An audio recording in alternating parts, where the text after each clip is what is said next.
Oh, hey guys. Wheel leak.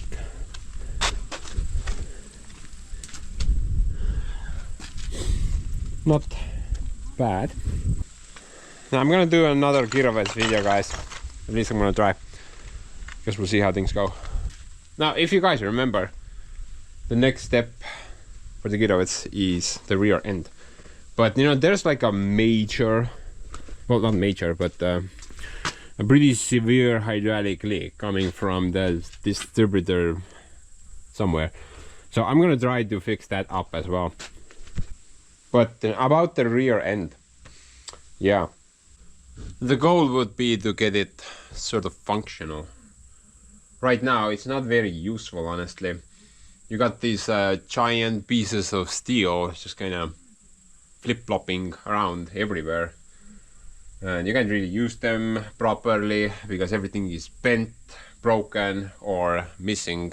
We can see that this part is or was right, this part, I guess that looks pretty good. But that part is bent like that. Broken wheels. I'm guessing the treads are gone. Yeah, and we got a broken diagonal anchor support here, which is half missing. Oh, and you know, the best part. And there is something going on over there, so we're gonna try to figure that situation out also. Yeah, missing pin over there.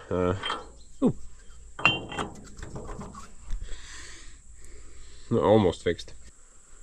Well, basically, guys, I'm gonna go on a little road trip before we get to work. Now, I did a little Facebook marketplace post locally, and I asked around if people have like parts for the rear end, because I'm missing some and most of them is broken. So I figured maybe I can replace most of that crap out. And this one guy told me that he has the parts, but he only sells the entire rear end, and he's asking like 3 or 4 grand for it, just for the parts on the do I have no idea what that thing's called in English. In Estonian it's called, give me a moment, RIP system. Yeah, that one. Took me a while, but they made it. Basically, he had everything. I think that part, also the diagonal supports, the door arm, the center thing, and he wanted like 3 grand for it. Now, I paid 5 grand for the entire tractor. I'm not paying 3 grand for like only a couple of parts. Yeah, so that's not gonna work. Now, there was another guy who only had the tow bar, the trailer tow bar, and he's asking like 50 bucks for it, but the ends have been modified.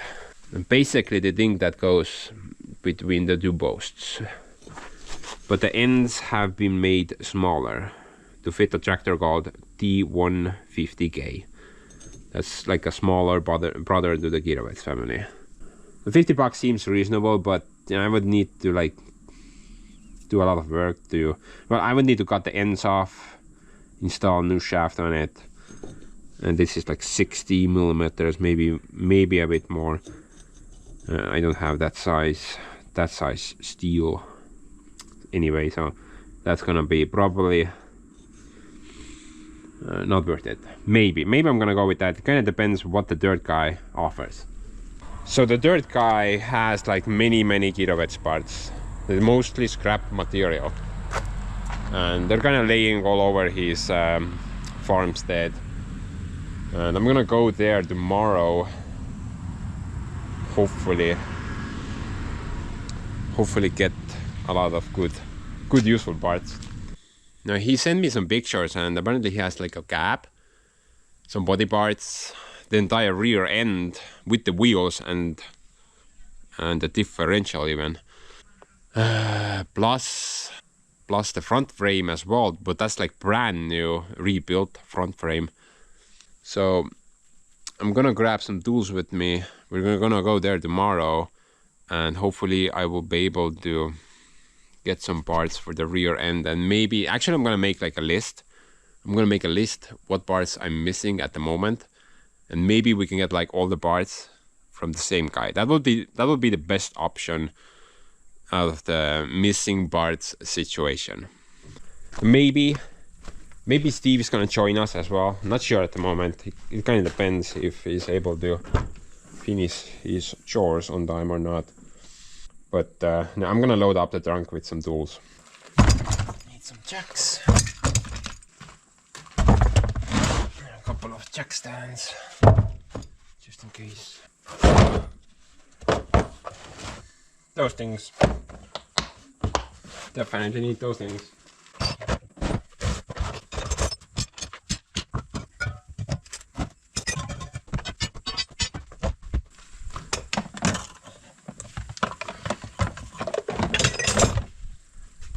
I think that's about it. Now I would love to take the oxy torch with me as well. Probably gonna need that one desperately, but yeah, that's a bit too heavy. Now I'm gonna grab the trailer with me, so any parts we harvest will go on the trailer.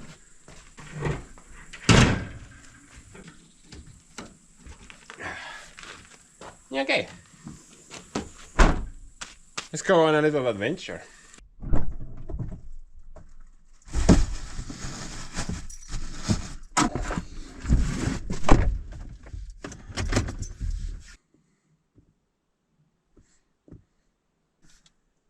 Oh look, Steve spawned in out of nowhere. I mean, it's returning a favor basically. What a shock. What a shock. That's gonna be an interesting one. What the heck? Tire pressure check. Whatever, you know. That's been like nobody doesn't care about tire pressures anymore. Yeah.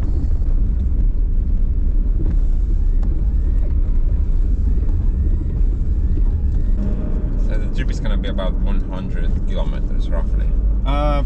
My estimation is 120, about that. Anyway, let's just get to the place and see what we can scavenge from that poor Kirovets wreck. Yeah. Let's take everything. Yeah, we'll take everything. Guess where we're at? Estonia. Yeah, we're in Hallelujah. Hallelujah, we're going to be.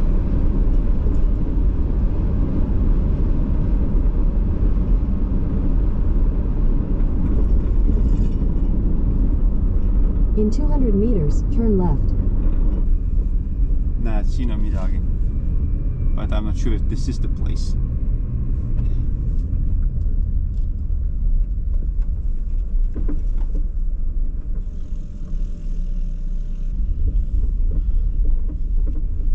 Siin on Vene tehnikat kõvasti. Seal oli 150 seisis. Yep.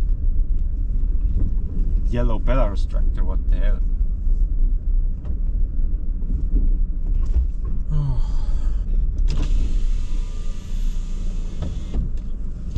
Lükka sinna, lükka käru sinna tagurpidi tegema. Okei.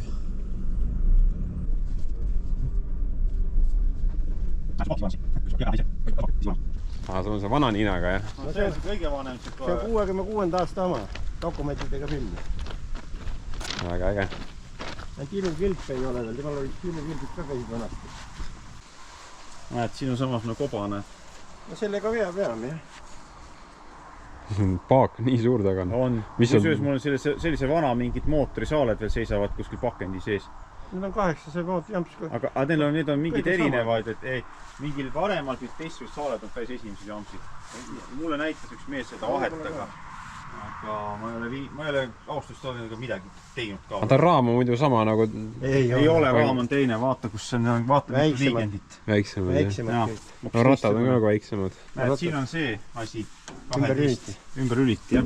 Aga näed, kus tal akud käivad siin, akukassid on originaalid kõik küll. See on täis originaalmasin, need suunakad on ka veel originaalid.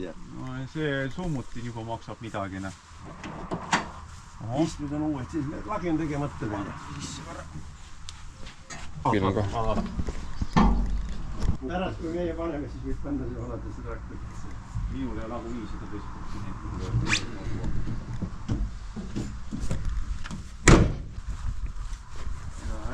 Aga mis mootor sellele peale on muidu? No ma jampisid ka. 238 või? Jaa. Äge. Näed, siin on ka tehtud see modif, siit on ära keeratud, pandud poldi peale. Ja. Ta läheb puruks. Ta läheb puruks, lihtsalt see tikk pott, midagi teha ei ole. Vaata, kuidas tal on see õhupuhasti asi, hoopis teist moodi. Siin, seal on tsüklonid ja. Ei ole sellist kasti enam filtritega, see on see vanem variant. Neid jäid värvimata. 30 liitrit on värvi läinud, kurat. Aga nüüd sai tõin üks päev juurde, peab need ära värvima.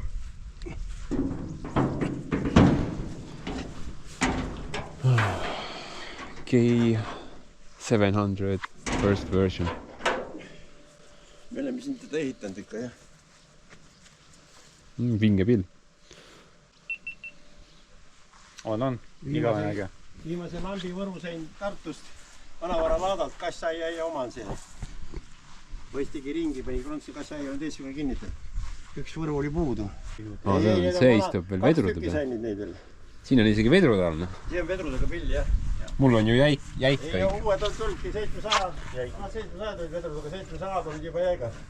Jaa. This one has springs. Check that out. Holy hell. Hunnikus kaitse tutikas. Ta ütles, tema ei tea, mis asi see on.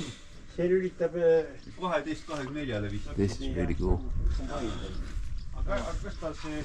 Kombaini liivad oli sama. Jaa, no too mehel õigi niiva jupp. Ta käib siia ühendab. Ja. Mul on nood augud olemas küll. Sul on olemas, et sa saaks toda aakelatti kasutada küll endal. No siia saad ikka käru panna. Sest ta on muidu osadel... Siis ei olegi vaja seda...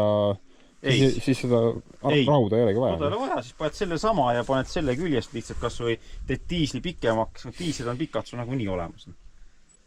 Aga mille jaoks need on, kronsteinid ongi nagu need on kurat, kui selle paku adraga võtad paku ära, siis on ketid on küljes adral. Ja kui maha lased, siis on lõdvad. Kui üles tõstad, siis tõmbab siia, siis ta asjad ei liigu kahele poole kader õhus on. Ta lükkab ju need jupid lükkab siia vastu. Näed, see koht on kulunud, näed. See polt tuleb siia vastu kader üleval. Ja ta ei hakka, siis on jäik. See on selle jaoks, et asjad üles tõstad, asjad muutuvad jäigaks, kui ader taga on, siis ader ei kõigu sul taga. Muud otsarp tal ei ole. Käib siia lukku ja... Gripsüsteem, mis tundub enam sama olemat. Need on kõik sama. Sama, jah. Ühel olid panid siuksed võidiga üle. Selle on vanatüübi keegukastil on pumbad keegukasti küljes, seal ei ole pumbakorpusid eraldi. Ja no ma vaatangi, et need on vaatasin. Ees on 2 pumpa, taga 1 pump. Ja see on teistmoodi, jah.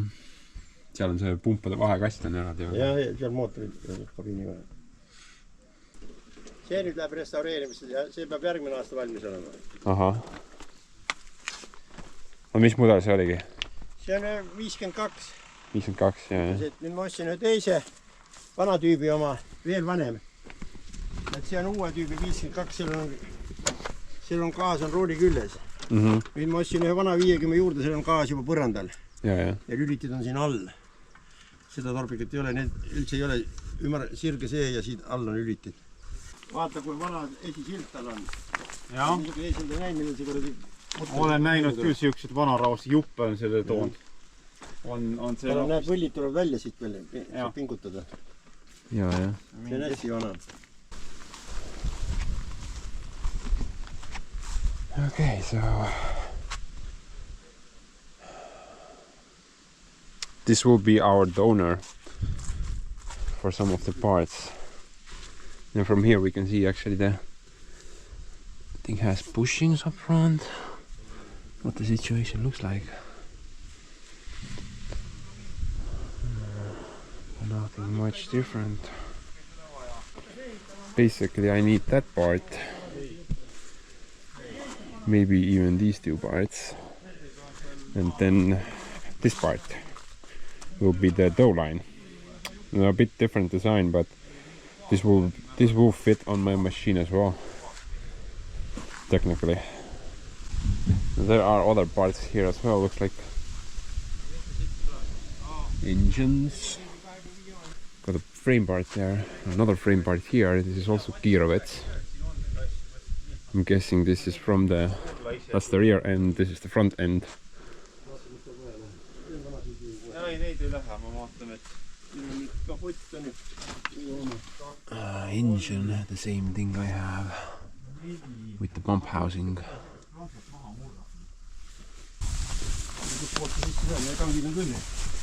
Ja, ma näen, et seal on olemas kangid. Mul on 2 äärmist puudu. No võta siit küljest. Sul on need olemas. Neid ei olnud kuskilt saada, ma siin uurisin vahepeal. Mullu majana. Kuule, aga kus mul see õhupuhast see kulga poisid? Kust mina pean teadma? Ma olen esimest korda siin. Naftapaaki meil vist vaja ei ole. Õhupuhasti paak on seal, vaata. Äkki seal otsad on? See uued ei pea kus tarbika otsast on saanud. Tarbik oli ka otsas. Jah, seal ei ole midagi otsas. Ei ole. See on lühikeseks tehtud, jah.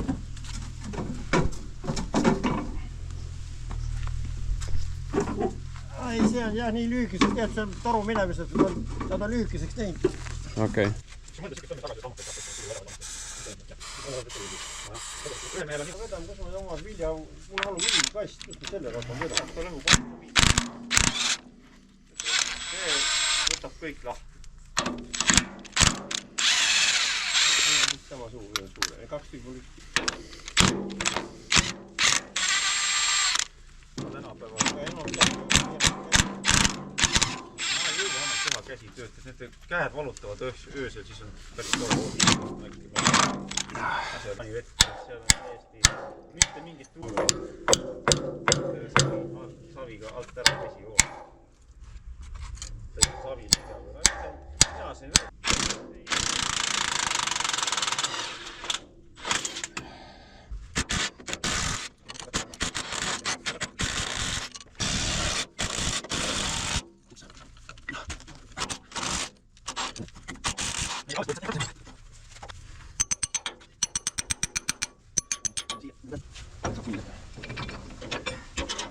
Ülemine on sama, ülemine on siit samast küll. Mis kurat poiss? No, ma olen löönud jala ära sellist kauakolka vastu, see on neid. Ma ei tea. Läbi kuradi. Ei tule see. Võtan siia sisse. Söönd ennast. Lõbist läbi lõigab. Ei, siit läbi siit otsa. Ei ta õnneks mitte. No läks. No tuleb. Tuleb. Seda oli otsa.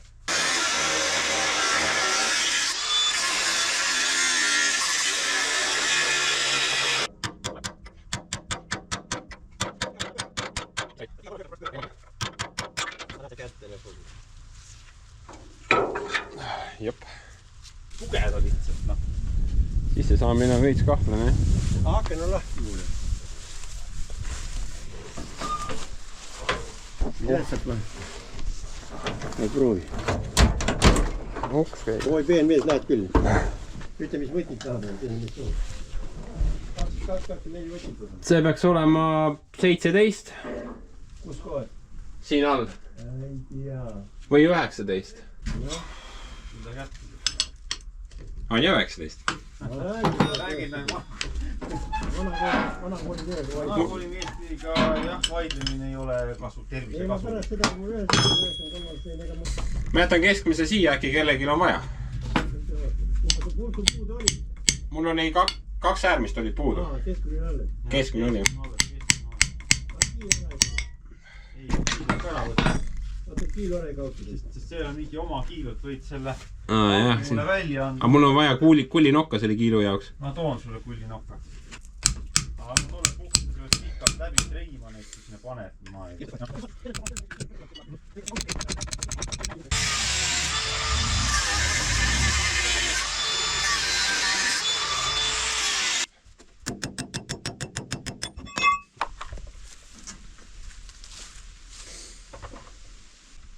Sellega ma sõitsin ise treileri peale, sellele 3. käik libitasin. See geokastil. Geokast üdelisin ka kuskil all. Mootor oli väga hea tal. Sul vist 4 ei läinud edasi. 4. pole üldse mul, nii kui ma selle 4. sisse lükkan, surve kogub 0 ja traktor jääb seisma. No see oli praktiliselt 3. oli niisugune. 3. oli majand ja kõigi käik oli juures. Hetkel töötab esimene hästi, 3. enam-vähem, teine on ka niimoodi, et kui teise lükkad sisse, siis surve on kuskil 5-6 peal ja siis käigukast karjub enne. Siis sa pead varsti, see on suur töö, kasti maha võtta, kaane maha võtta, sa muidu ei saa kasti maha, kui võt kabiini maha tõsta. Ja nuss töö, ma ütlen sulle. See on räige töö, jah. Ja Raisal ei ole ühtegi pistikut ka, kõik on kuradi, et võtad juhtmed pistikust lahti, nihku head võtad kõik kuradi otsast lahti, me tegime enda ma lammuti, kõik pildistasime ära, kurat. Pärast ei seda juhtmed õigesse tagasi. Ja. Need paremini. No. Nii, maha. Okei, natuke näed.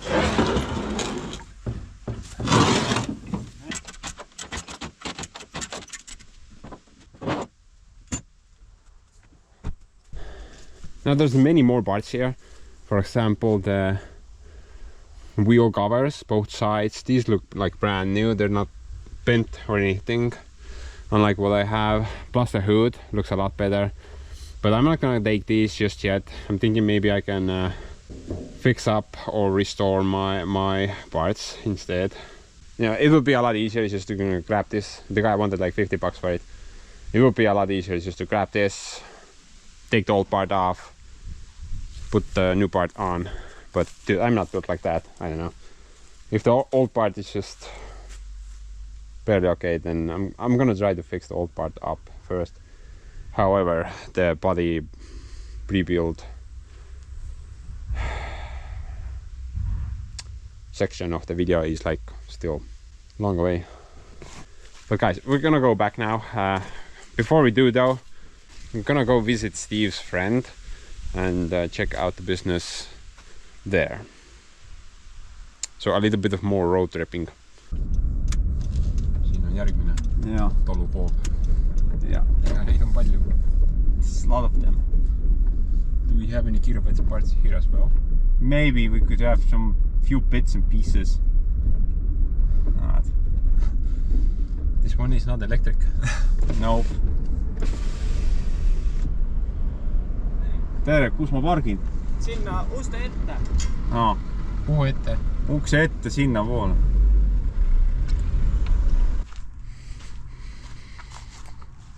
Big machine. Ton 1500 B. B. Basically with the Cummins engine. Cummins engine. Cummins engine. This one has a Cummins engine and it has these glass harvester parts as well.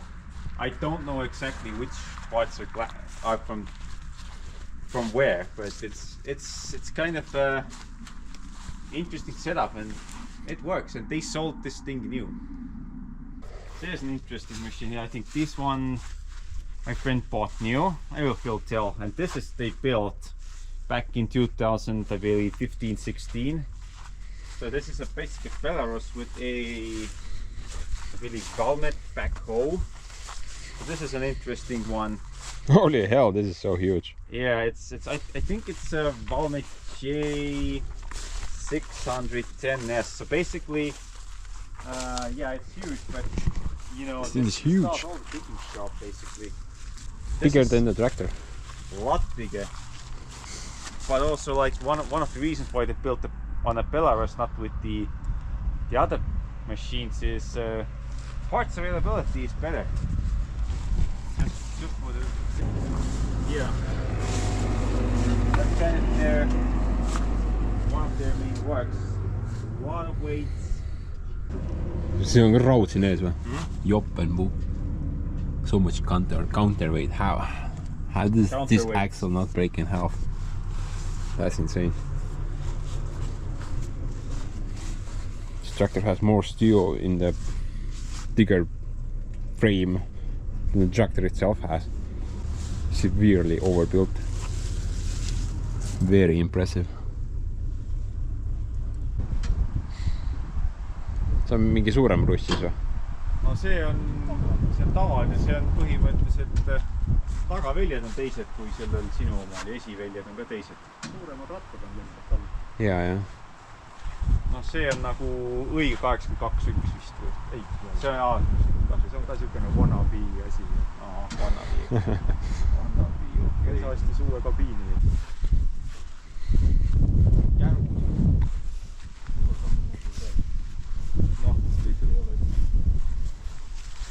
See on see projekt, mis ei ole veel. Ma ei tea, mis sellest üldse saab. Erinevaid matte see on vist 12 tonni, see on vist siuke kiirovets. Aga kas see ju kiirovetsidega taha siuke tegi? Kiirovetsidest selle taha? Jah, 150 kiirovetsile muidu valdi peale. Kui panin kaugemale? 53 või? Jah, ole 53, jah.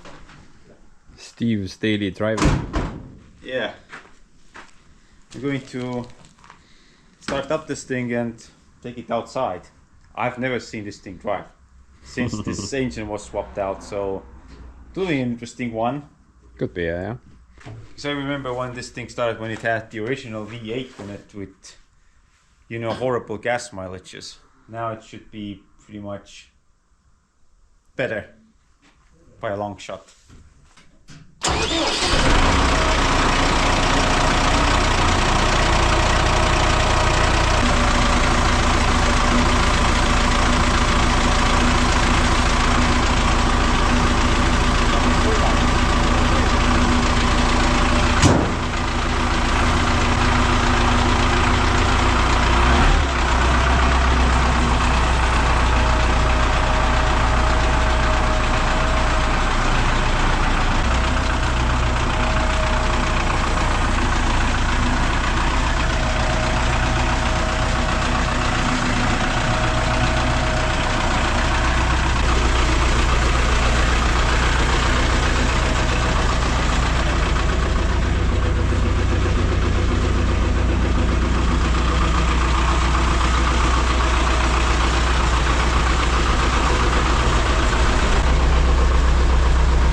Steve's gonna go for a ride.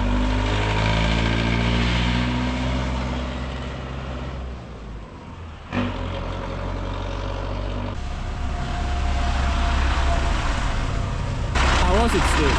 Oh man, that was some fun! that's better than the gas 63 diesel conversion. This thing goes real fast.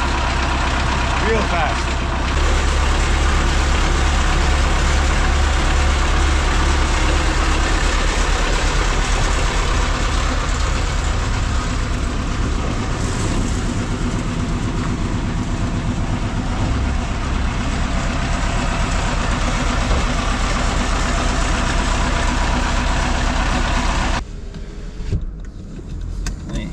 Oh, that's fun.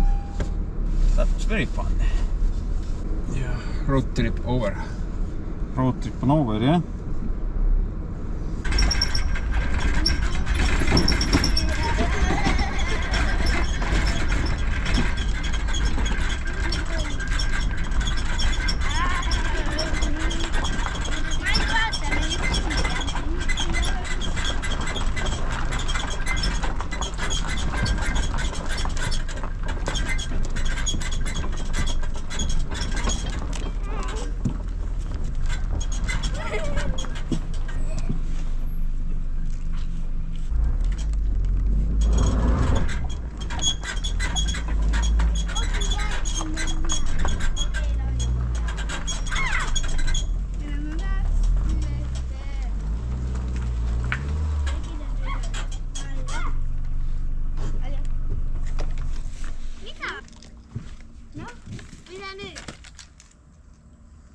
Spare parts.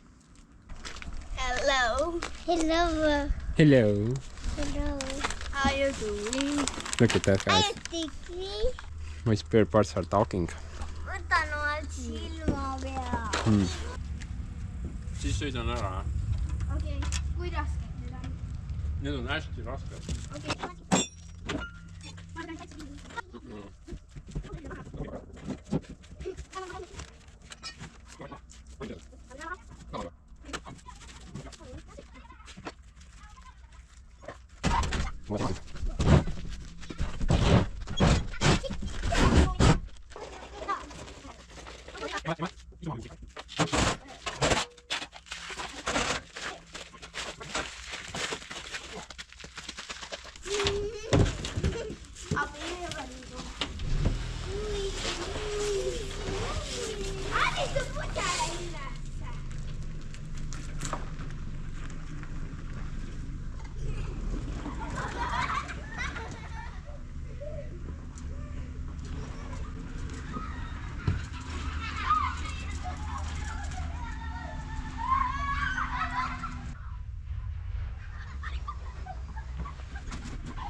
ride's over, get lost.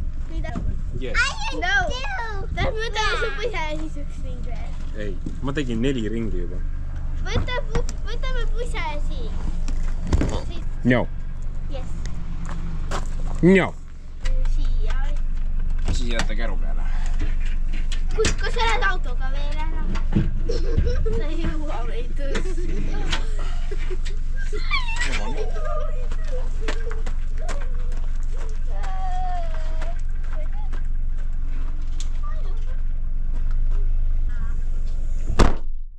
Okay guys, so back from the round trip.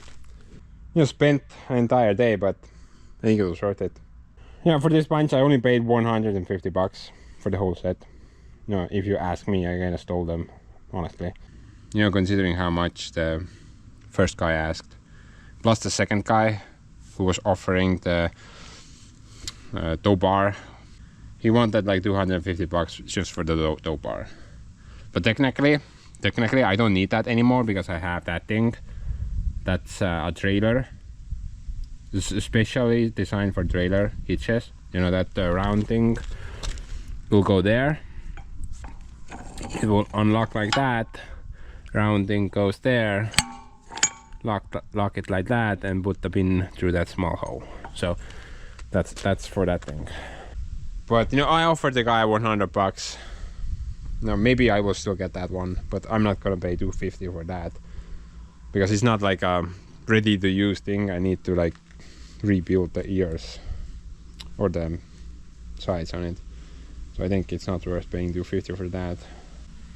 The first generation K700 was there. That was kind of a surprise. I was not even expecting that. So yeah, that was the first generation Kirovets, if you guys did not know. That's why it looked different. It was smaller. It was technically different as well. This thing was basically mass produced, but the first generation, not so much. That was a very nicely rebuilt unit, and it was very pleasing to witness it with your own eyes, because I've never seen the first generation Kirovets ever. So that was like the first time. But yeah, honestly, I should have bought these as well. I mean, I thought I can maybe like fix this. Maybe I can. I'm not sure.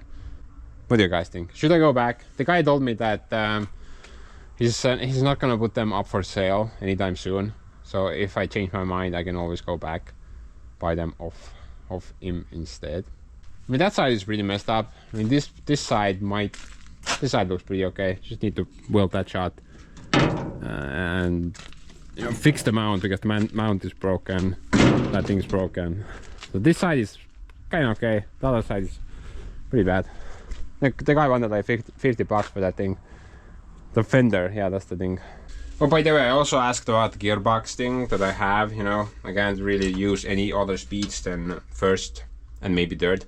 Second one is too weak, and fourth one doesn't exist. Literally, it doesn't exist. And he basically told me that I'm screwed. The amount of work required to sort that situation out is just huge. First of all, you need to remove the gap. Second of all, you need to take the gearbox basically in half. The top half has to come off, but before you do that, you have to disassemble a lot of things. And if you can't remember stuff, that's the problem I have. I can't really remember stuff. Then good luck putting that crap back together, because there is a lot of stuff here. But luckily I have the videos though, so that may help me out. But still, I think right now I'm just gonna avoid using the second speed. Well, actually I just gonna use the first speed. The first speed pressure, oil pressure, is perfect. Everything else is junk. I can still drive a bit faster if I put the the accelerator thing, this thing, all the way over there. Then it actually drives pretty fast in first speed. So I don't even need to use anything other than the first speed. He gave me this part for free actually. He didn't even ask any money for it. It's kind of odd. I paid 50 for that, 50 for that, and 50 for that. Everything else he gave away free.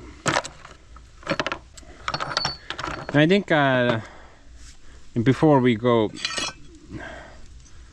start dealing with the rear end, let's go install the missing levers. Then I can maybe also figure out, you know, the leak in the distributor somewhere. I need to move the machine anyway because I want to face the rear end that way, so it's a bit easier to work on it. Right now, kind of not much room, amigo.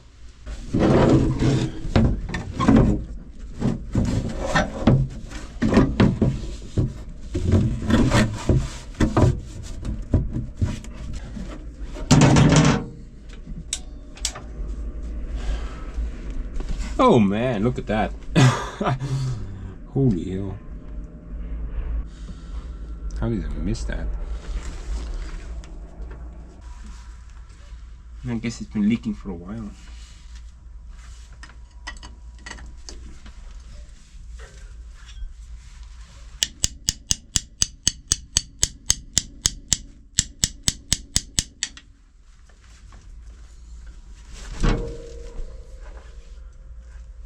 Even one of the keys was still there.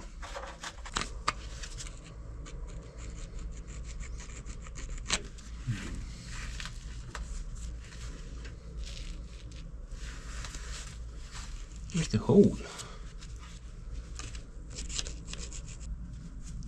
Is the key broken in there? That would be interesting. Dude, I think the key is broken in there. How do you break something like that in there? Look at that. The keyway is broken into the shaft. How does one pull that off? Bloody witches. Soviet witches.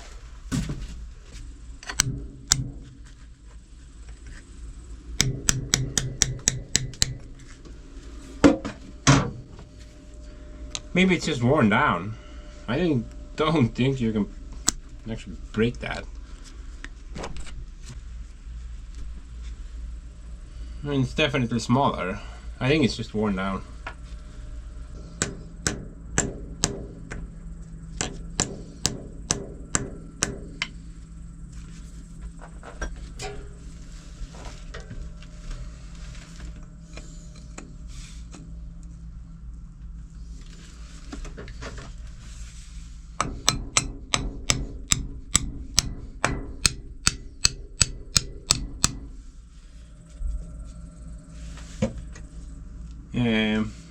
What?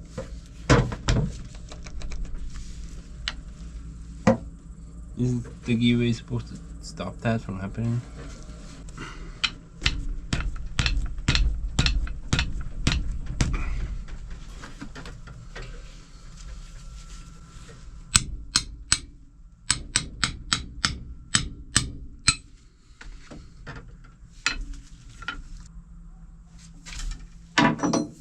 What the hell? How did it get there? What is going on?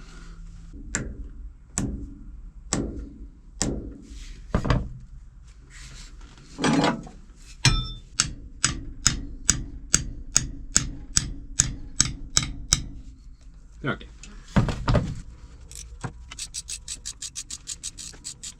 I think the center one is missing a keyway as well. Or that's worn down also. Luckily I have one more key.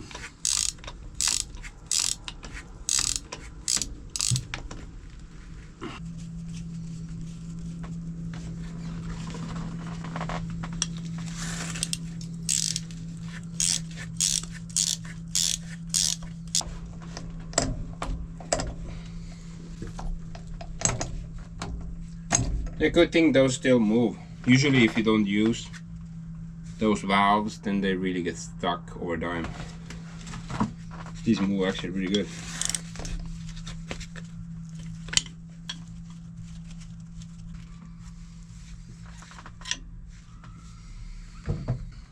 You know, same situation. The giveaway has either just worn down somehow Well, yeah, it's worn down. It's not broken off. It's just wears down.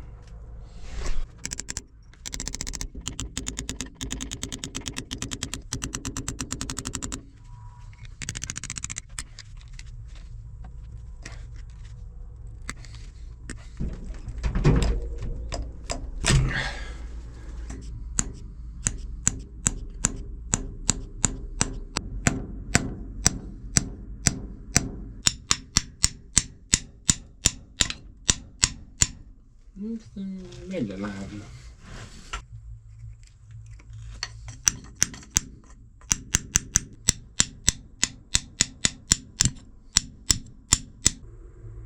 Oh, I see what's going on. The keyway is broken in half. The other half is stuck in there. Holy hell.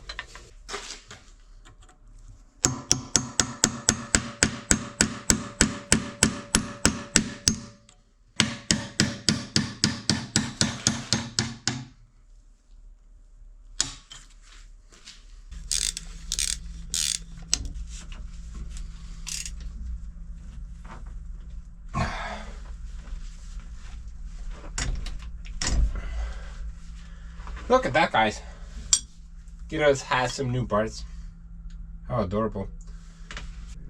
Now I'm gonna throw some water into that situation. Maybe we can figure out where the leak is coming from. And I'm gonna move the machine because the leak only occurs if the engine is running.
What's smoking, Doc? Call the fire department. But not for me.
I think it's that one. At least it looks like it. The bottom center connection. Yeah. You know, in order to access that, I think I need to remove everything from up top. They're pretty nicely clumped together.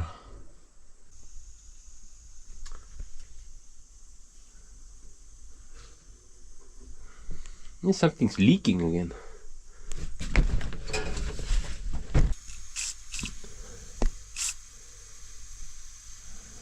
Something's leaking there.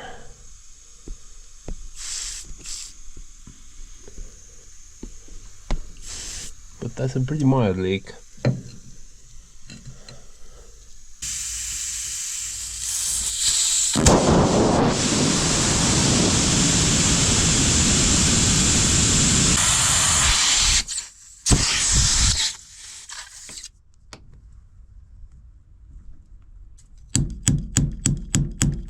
Never just add a bolt, dude. Always put some tape around it.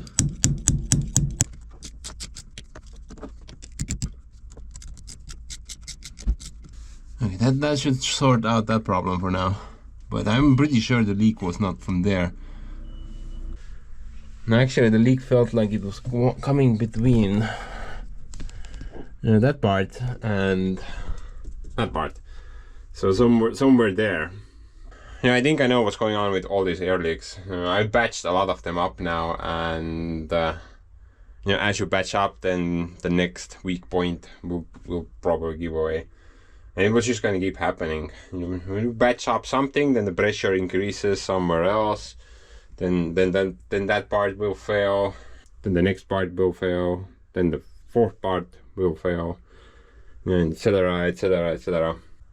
So technically, basically all the airlines need to be replaced on this thing. Eventually I'm gonna get around it, but right now I just need to patch them up as I go along. And this is probably not the way to restore anything, right? What I'm trying to do. The only correct way would be just to tear everything down to the body, the frame, and then build your way back from there.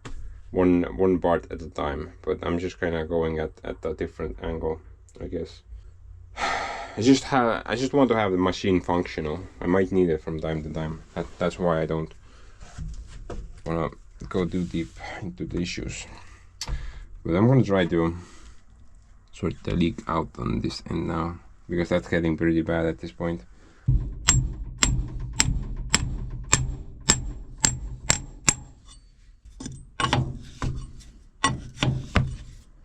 Too bad they're clumped together like that.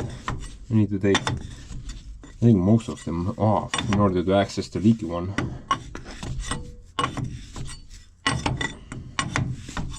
Maybe it's just not tight, you know, because I think these are self-sealing connections, so there shouldn't be any seals or gaskets or anything there.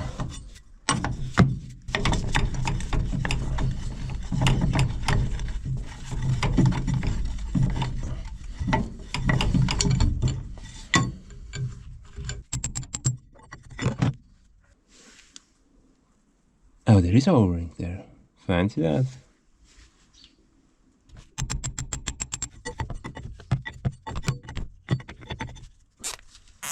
Yeah, just in case, gonna put some color codes on the line.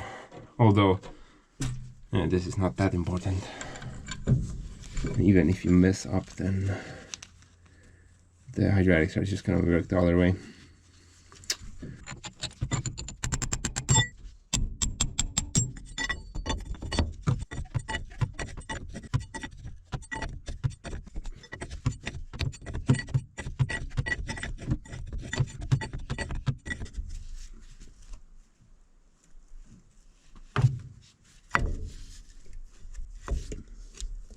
Oh, look at that mess. Wow.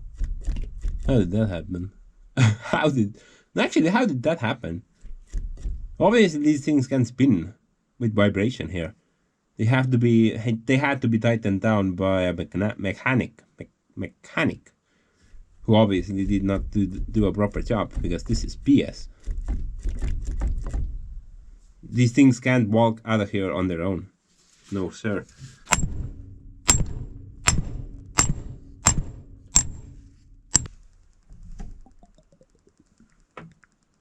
Whoa.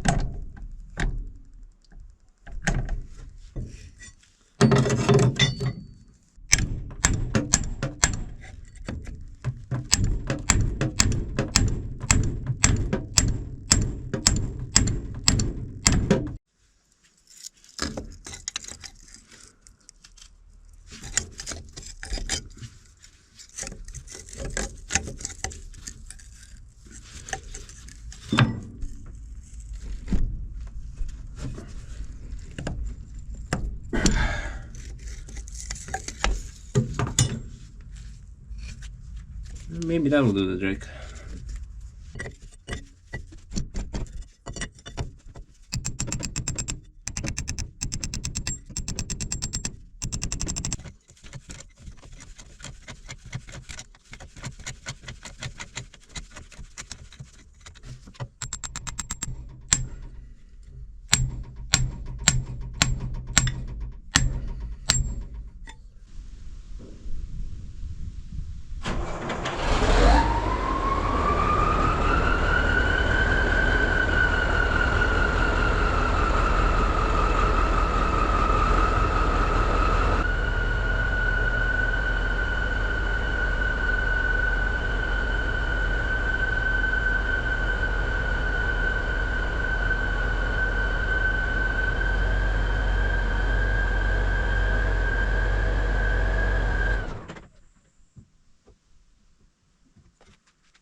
Yeah, I think we're good now.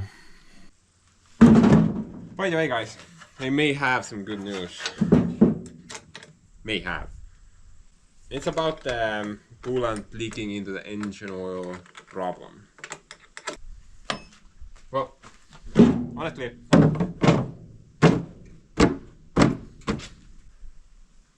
I've actually used this thing this year quite a few times. Maybe put like 15-20 hours on the engine so far this summer alone, and the engine oil is not contaminated by the coolant. The coolant is not contaminated by the engine oil. I think the problem kind of resolved itself somehow. Maybe the leak plugged itself up wherever that was. I'm not really sure. Also, I'm not losing coolant. I always get back what I put in.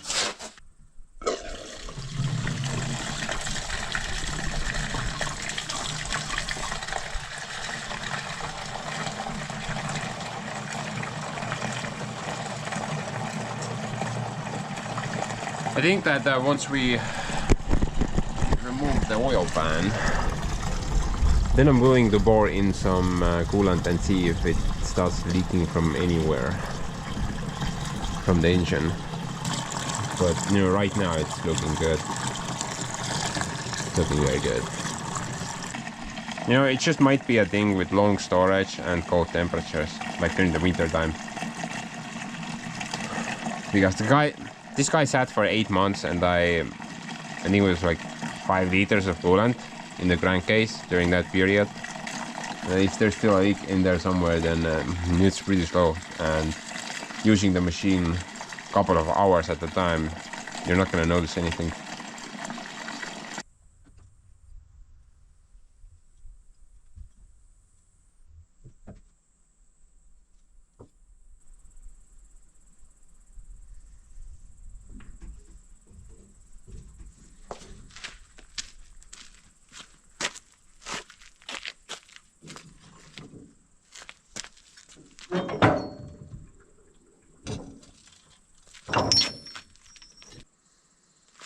There's some weird stuff going on here.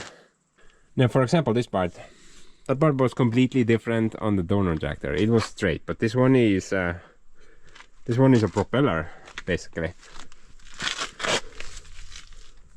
Not sure if you can tell, but it's basically like a propeller. Both of them are the same. So I'm not really sure about that, what's going on there. I noticed that this part is quite messed up, like that. Then Somebody has tried to do some welds there, because I'm guessing the grooves, like we have on this side, are totally just, well, they're not there anymore. They're kind of messed up. Then what else did I notice? Oh yeah, the lower arms. The one is turned like that, the other one is turned like that. But in order to install that block, I need them to face the same direction. Right now I can't even install that thing. Something's wrong there. But you know, other than that, I can't immediately see anything else that's kind of fishy. So I'm just gonna start disassembling. I think I'm gonna remove most of these parts and then try to figure out the situation, take it from there.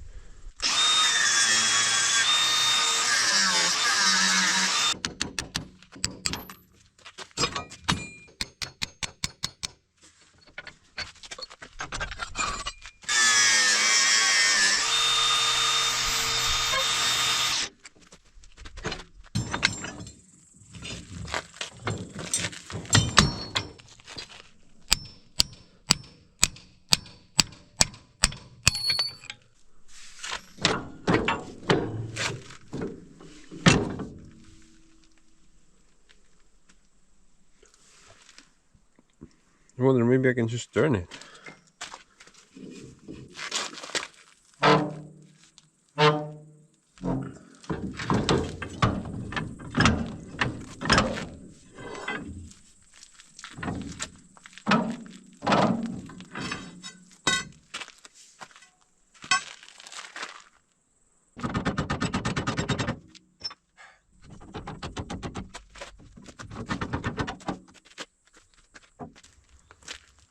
Dude, this part is bent as well. How the hell do you bend that? This is straight relatively. This is pointing that way. I just noticed that. It's not very bad though. But how do you bend that? The guy must have been really drunk.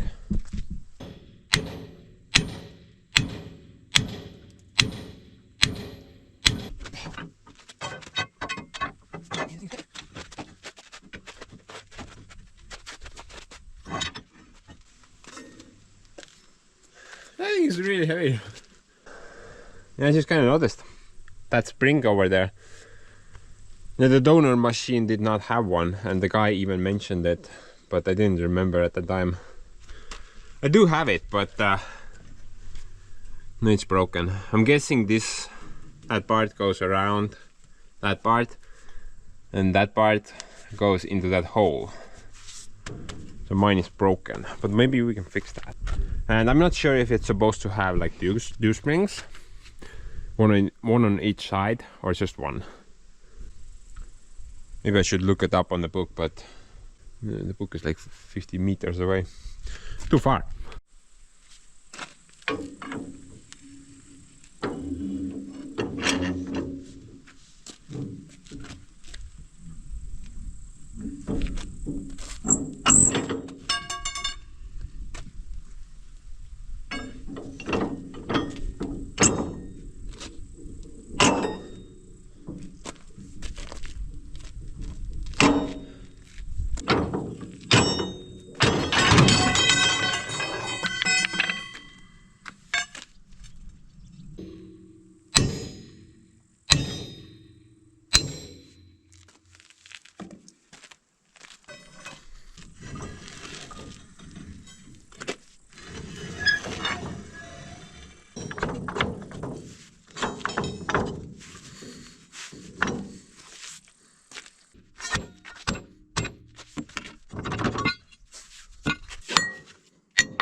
I wonder what these are for. The best case would be that they are some type of a spring washer.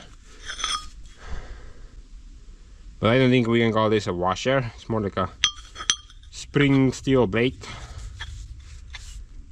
But I guess that kind of makes sense, right? Shock absorber.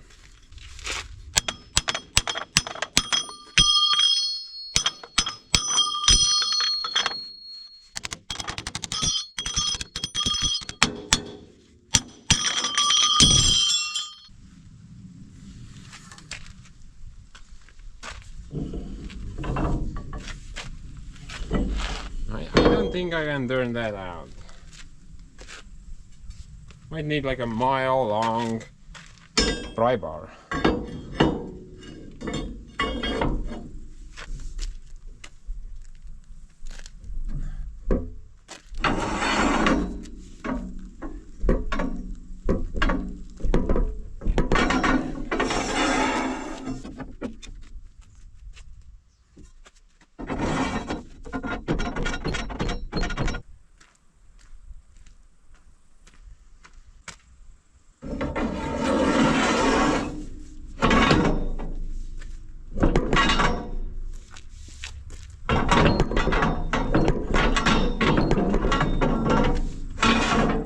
I'm just bending my thing.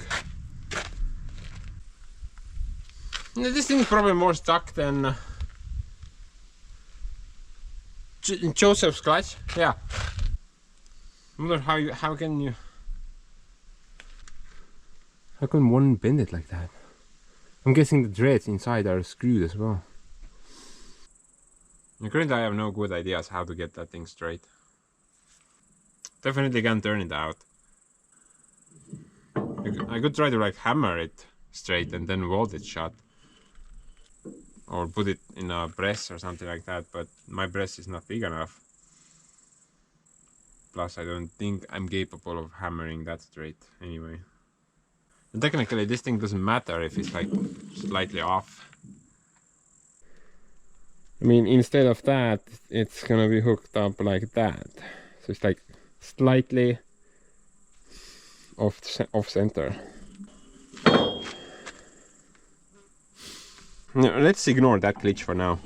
Maybe I'm gonna go back to the place where I bought the spare parts. Now I noticed that this cylinder has started leaking pretty heavily, and the guy offered to sell the cylinders as well. He wanted like $100 each. I'm thinking I'm gonna take all 4 of them. So I'm gonna check out this part as well when I go back there, and if that's straight, then I'm gonna grab that one as well. But now I'm gonna try to mend the spring. I think that's something I can actually fix.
It's not better.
teisel pool vaata. see on liiga palju, kuskil niimoodi on maksimum.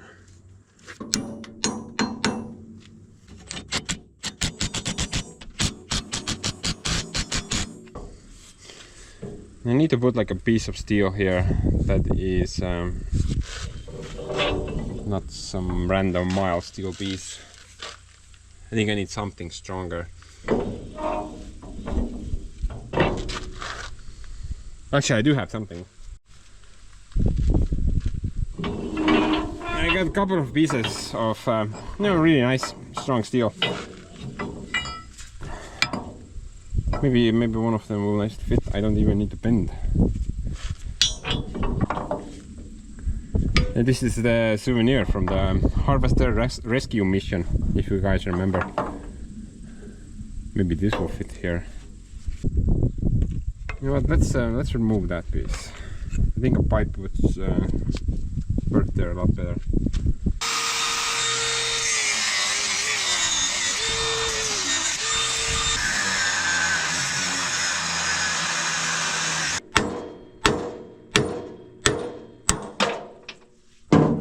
Ow.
What do you think, guys? Will my little spring repair job work?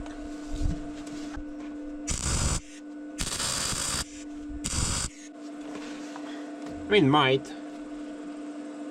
But then again, I don't really know much about springs and how they react under certain conditions. The steel, I mean. Maybe it will break immediately.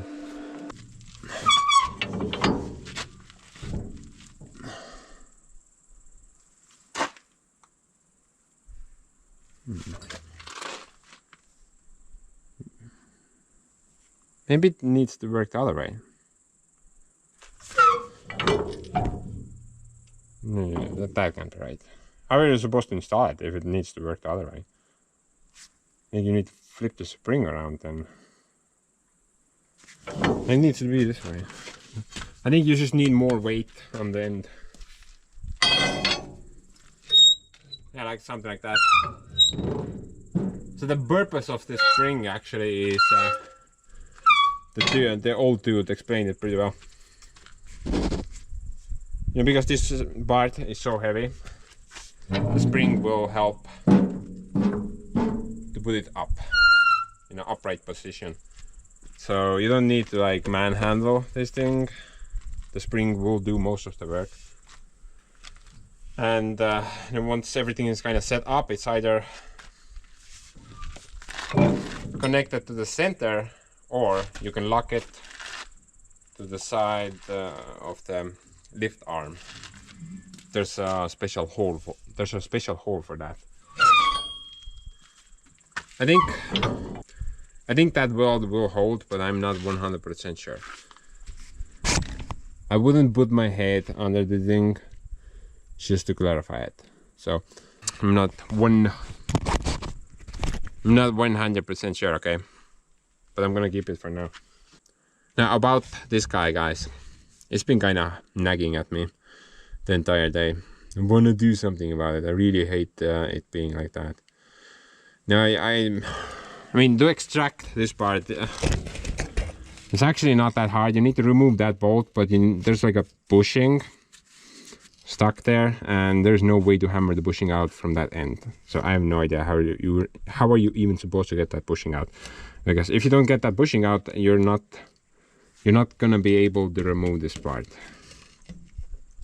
So I figured I'm not gonna attempt to take this part off from the donor tractor, because I'm probably gonna stay there an entire day unless I take the oxy torch with me. Then it should be pretty easy. But now I had a new idea actually. Maybe a little bit of welding. I mean, a little bit of cutting and then a little bit of welding will fix it. Cut like halfway perhaps, or a bit more, then hammer it straight and weld the gap shut. I think that will work. It's probably not gonna be as strong as before, well, as it is right now, but I think it's strong enough.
I broke from there. Not a big deal.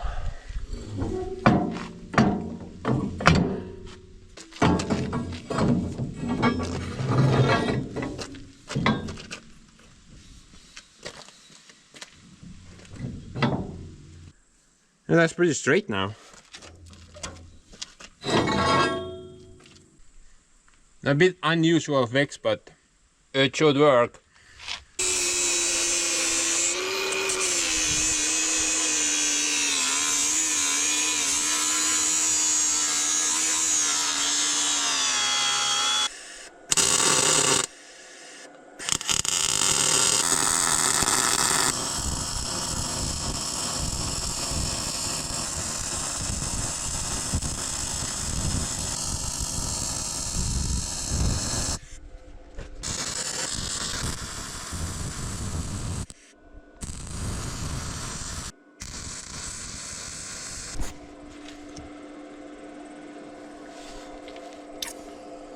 Deep holes.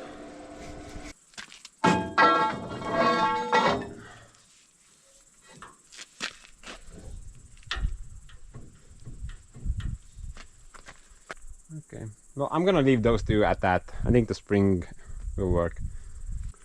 But you know, let's just proceed. Now I'm not gonna assemble this part just yet. It's gonna get in my way, definitely. So I'm gonna do this last.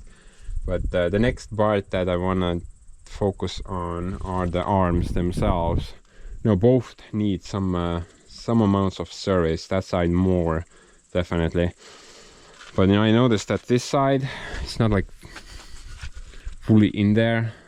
Maybe about this much needs to go further. Maybe. Yeah, it looked different before. Maybe hammering the thing made the entire thing move that way. Probably.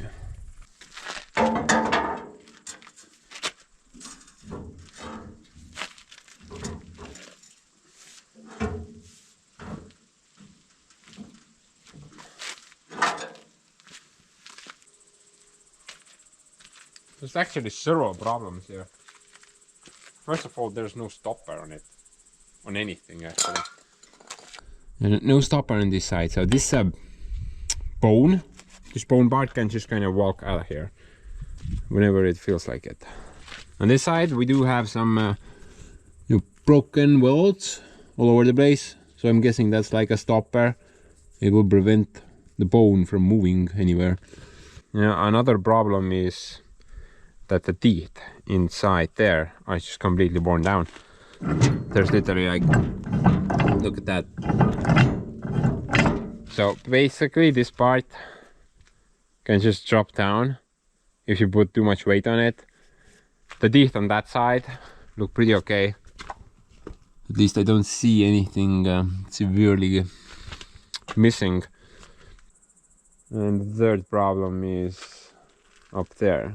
So there's like, need some new bushings or something. And this is a tricky situation. I think I need to remove the fenders in order to access the area. Maybe even the tire. I hope not, but maybe even the tire. Yeah, I would like to add some type of a stopper to the thing. Plus I need to fix those teeth. Well, actually I can't fix the teeth. I need to come up with an alternative solution. Yeah.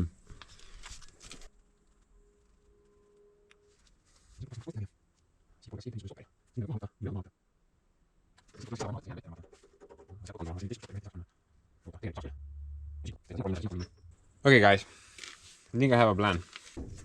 A plan that actually seems plausible. So I'm gonna try to do holes through the entire thing. Now this is not solid piece of stock. This is basically a very thick pipe, like 15 millimeters. And this part is cast iron. So technically I should be able to drill through the entire thing. There shouldn't be any bushings or harder material in this area because it moves with the stock, this part. Now if I add those 2 bolts through the entire thing, it will definitely lock it down. I don't think it will ever fail. It should be pretty good. I just need to make sure that I choose higher grade bolts. Maybe like grade 10 or 12.9 or something like that. And the same situation, the same option on this side as well. Although the teeth or grooves here are okay, the bolts will actually work as a stopper. So I don't need to add like an extra stopper at the end. So 2 bolts through this, if that side is successful, and then 2 bolts through that, 2 bolts through that. No need to disassemble the fenders and no need to weld anything. Just gotta drill 4 holes through buttloads of steel.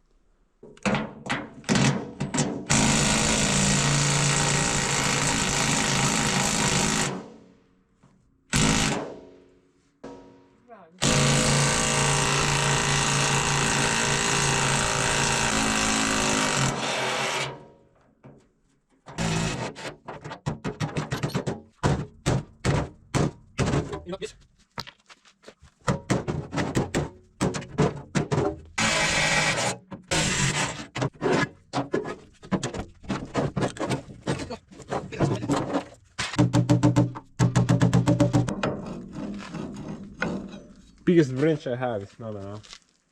I need bigger tools. Ehk siis ta käib sinnapoole.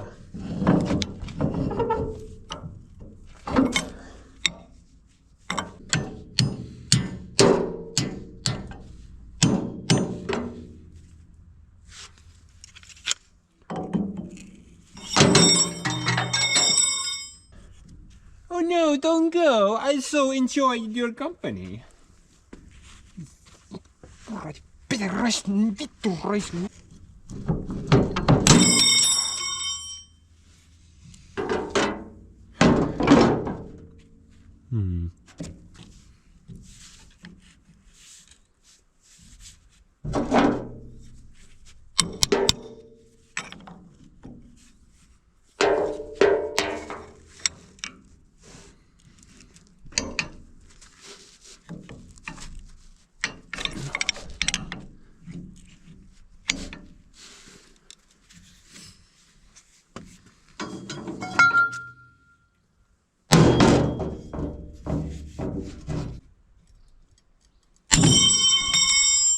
Holy hell.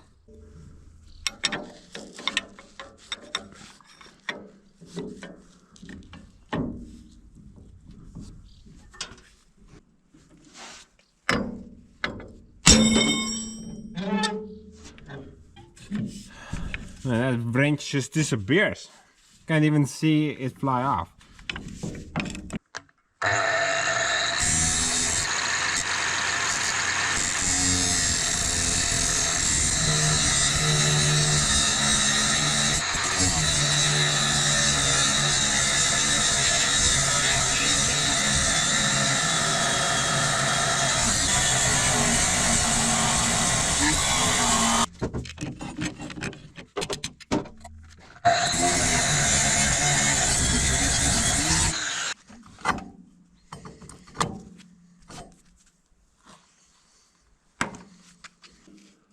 I can't even understand what the hell is supposed to hold that pin in there. There's no stopper on the other side as well.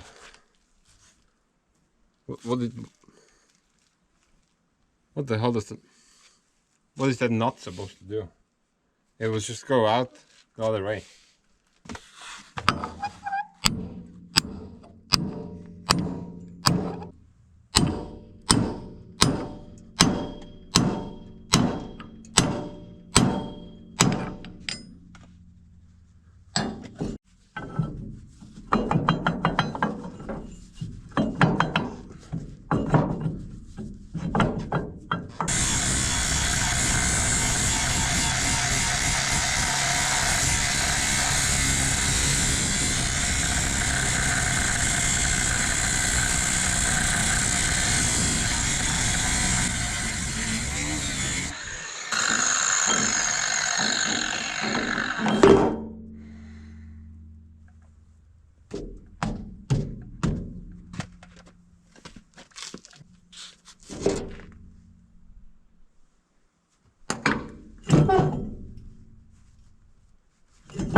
Oh, the other cylinder is holding. Yeah.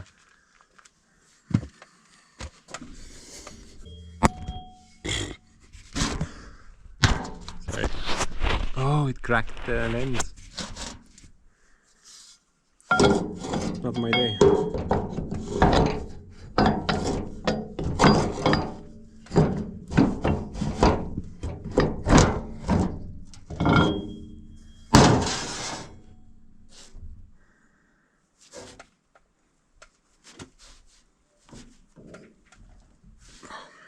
Heavy.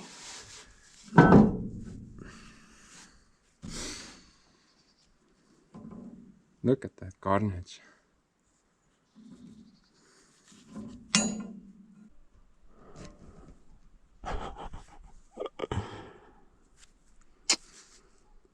That's crazy.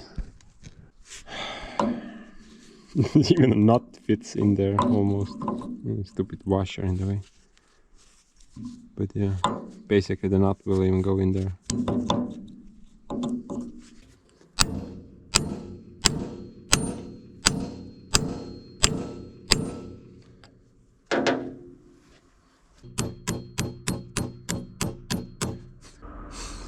Oh, maybe it only goes out that way.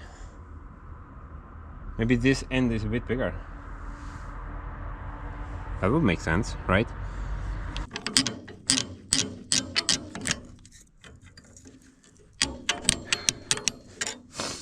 Guys, want to know a fun fact? The Kirovets actually has more ground nuts with a splint on it than the new blue has, or had. Now it sounds hard to believe, but that's actually true.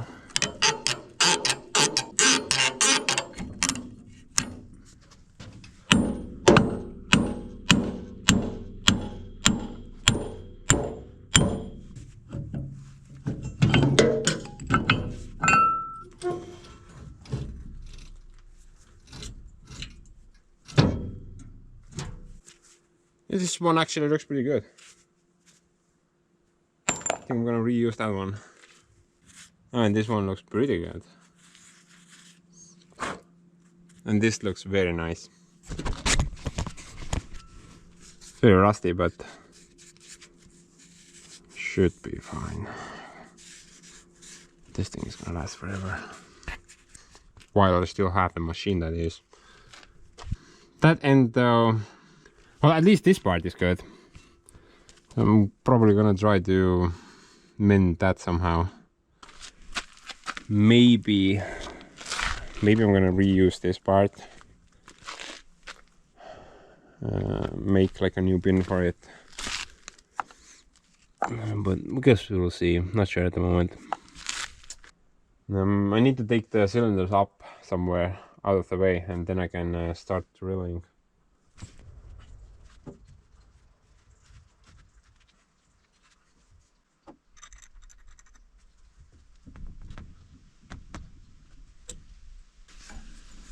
Hopefully this drilling operation will go successfully, because I don't really have like a backup solution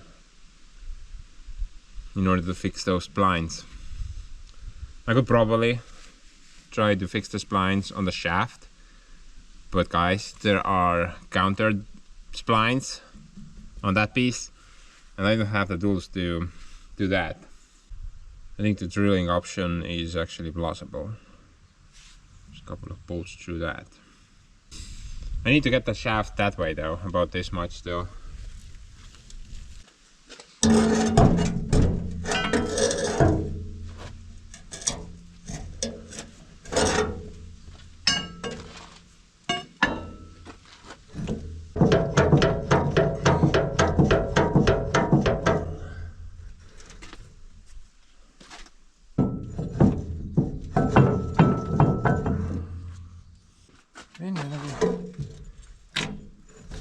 Liikus kõik ilusti.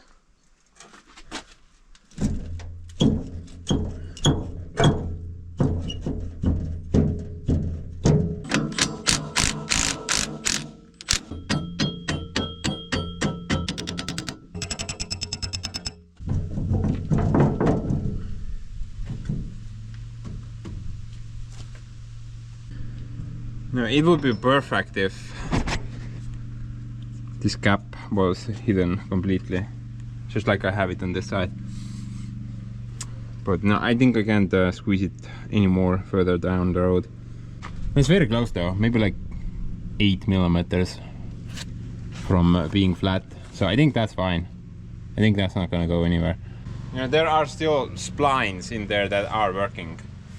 I mean, like that. It has a lot of play, but there is still something in there which is kind of working. So I'm thinking I should probably install the bolts exactly where the working splines are also working. So instead of just the thing working on bolts, it will also have splines. Basically somewhere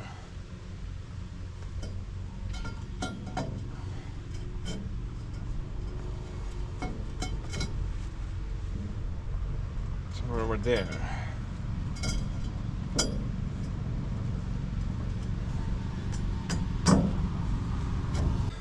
Also, I need to make sure that the thing is sort of level. It doesn't need to be super level, just something like that.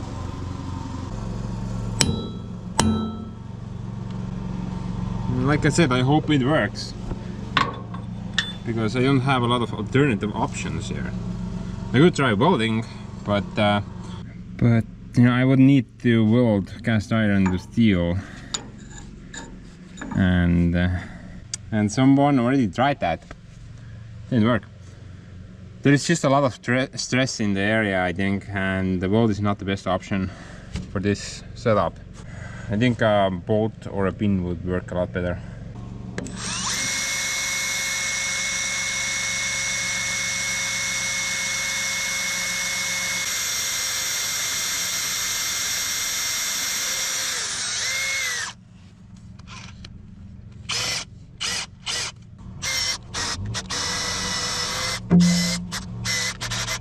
I need a new drill. Yeah, look. I found a new drill.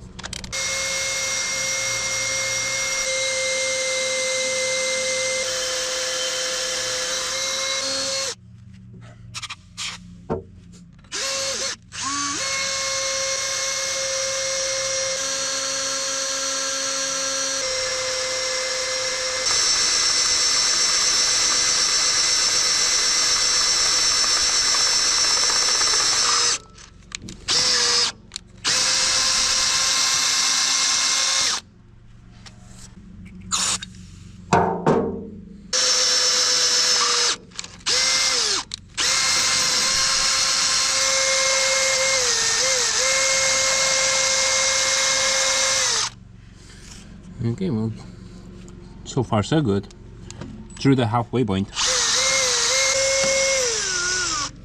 And I think I aimed it a bit too high. It looks like it's gonna come out from near the bone part. Nii juhtub, kui silma mõõt. Vaata kuhu taevas.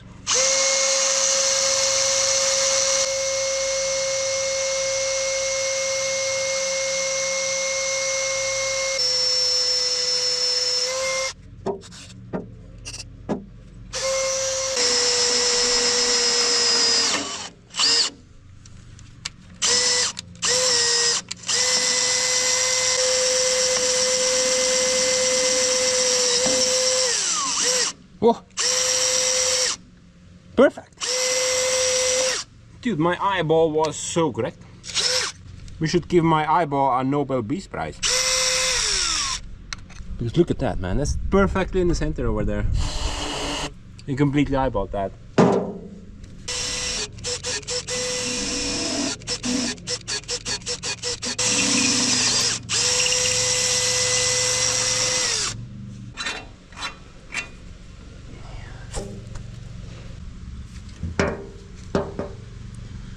Umbes nii kaugel, nii kõrgel. Keskkoht on kuskil siin, on ju.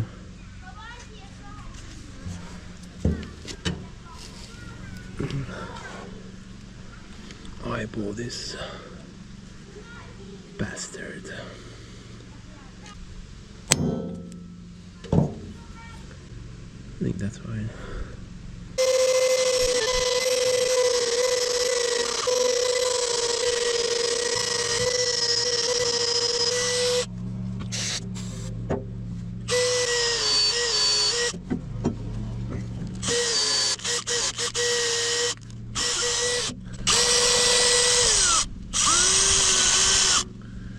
Oh man, looks like this one missed the mark a bit.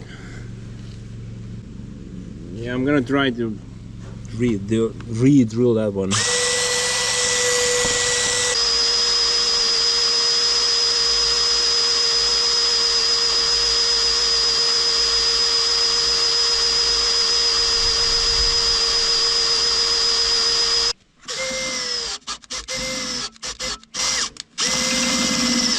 Oh, actually not bad. I thought I was somewhere near the edge part.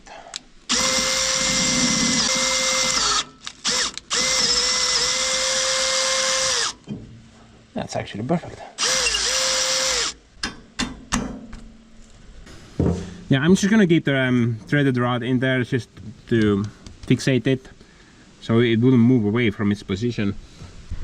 But definitely I'm not gonna use these two to anchor the thing, and I'm thinking I'm gonna go to the supermarket later. I'm gonna look something harder, like I said, grade 10 or above, And I'm also thinking maybe bigger, because that's like M10 at the moment.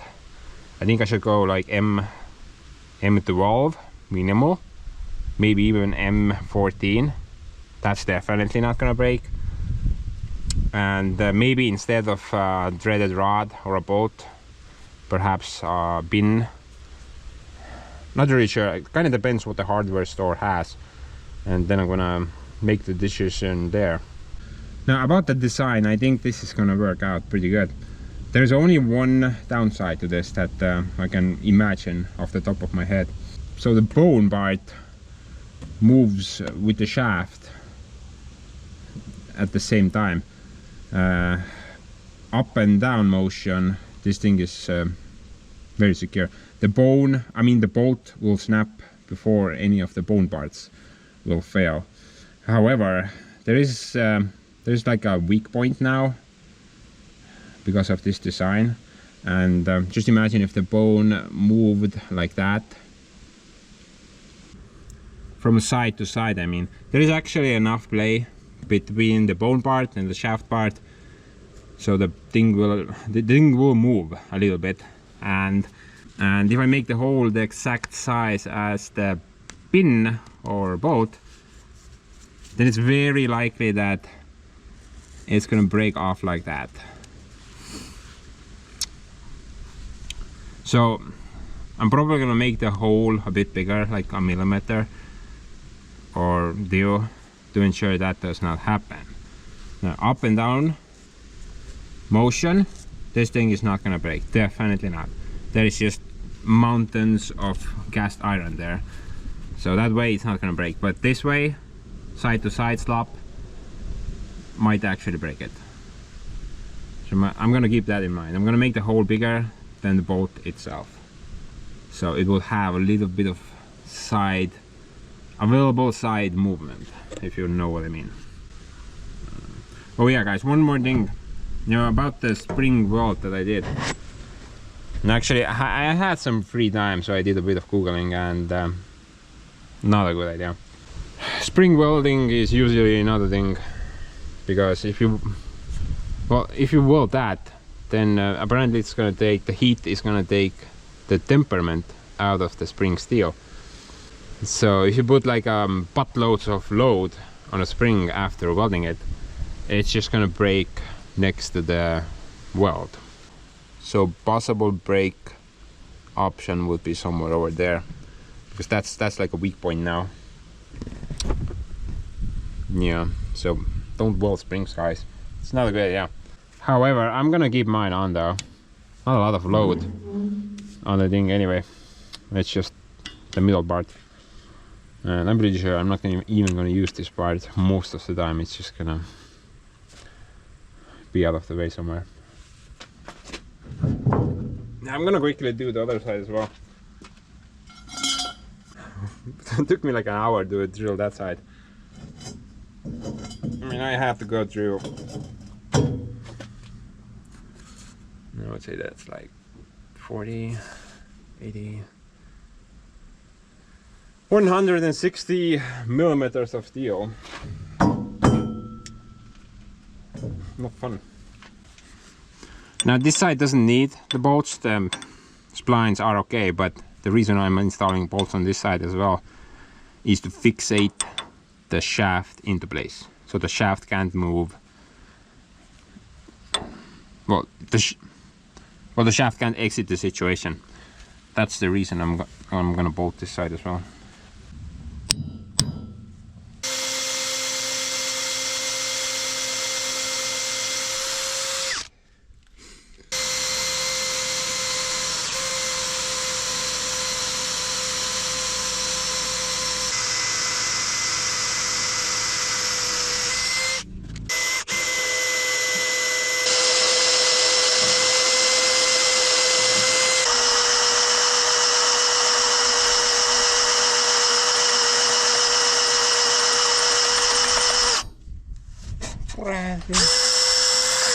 Lõpeb ka see raud ära või?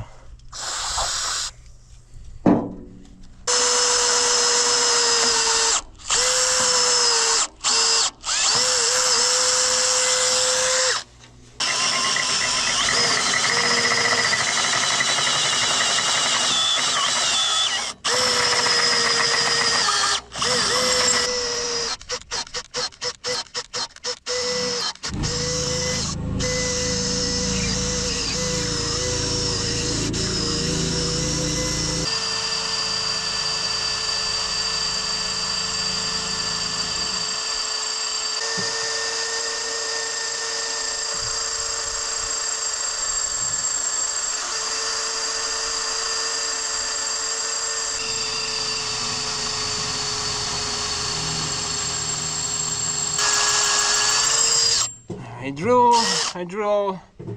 but it doesn't end. I'm so thankful this is not solid stock. It would take even longer.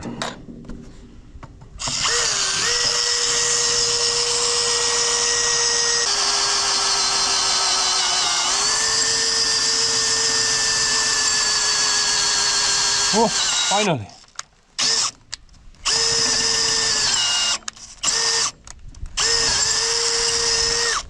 I think that's pretty good. Yeah, that's pretty good.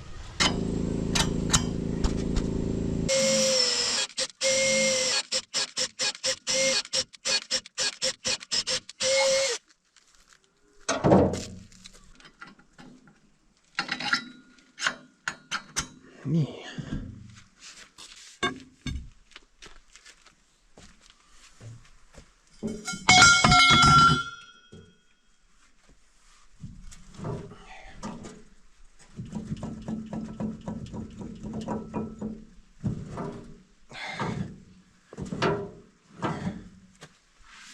I think that's pretty good. I think I'm gonna leave it at that for now, but I'm gonna revisit the part later. I just need to buy a bigger drill and some better bolts. Now from here on out, guys, I'm gonna keep moving downwards, but I'm gonna drive one thing up front. Now about the cylinder issue,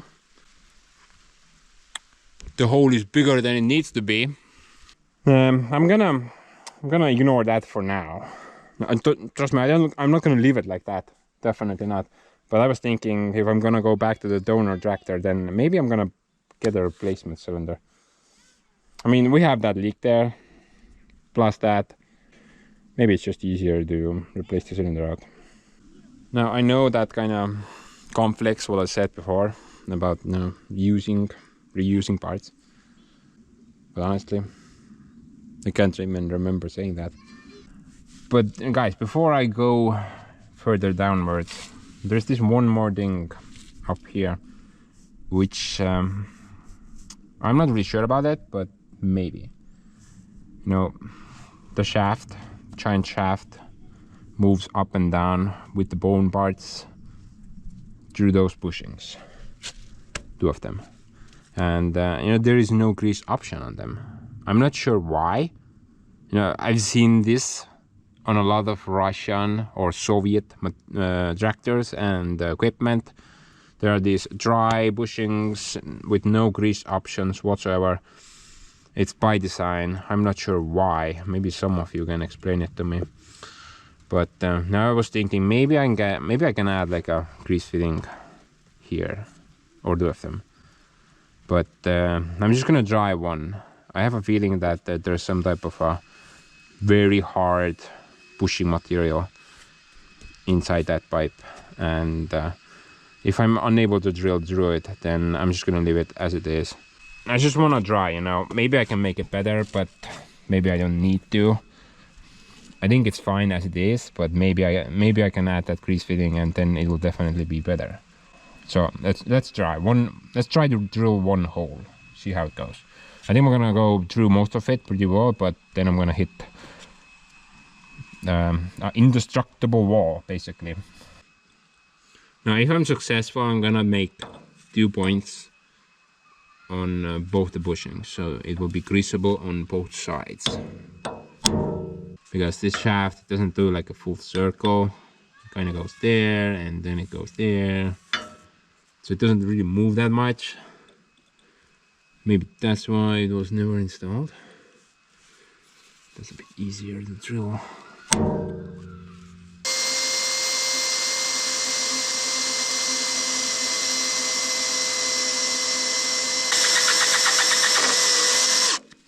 Yeah. What happened now? Give me my drill back.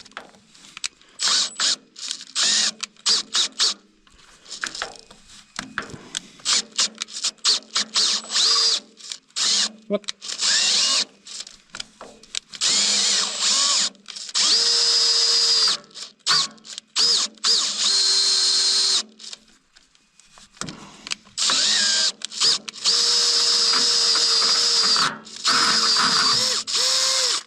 WDF? What happened? Broke the drill. It's not good. I have like a piece of broken drill bit inside the hole now. But I'm pretty sure I made it through. Yeah, basically through.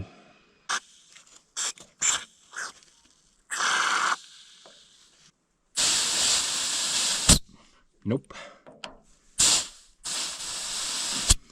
Didn't make it through. I'm pretty sure we got close.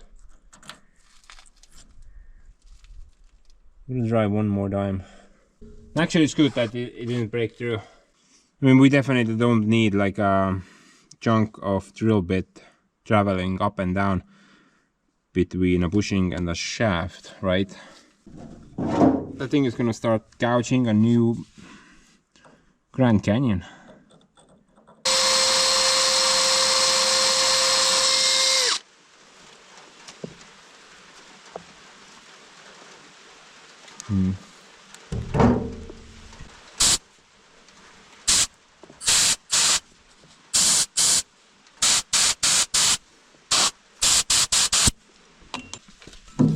I gave the drill a new sharp edge.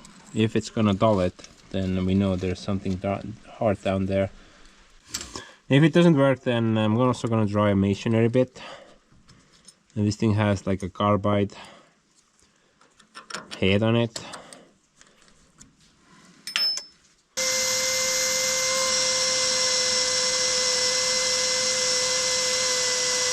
I think we made it through. Yep.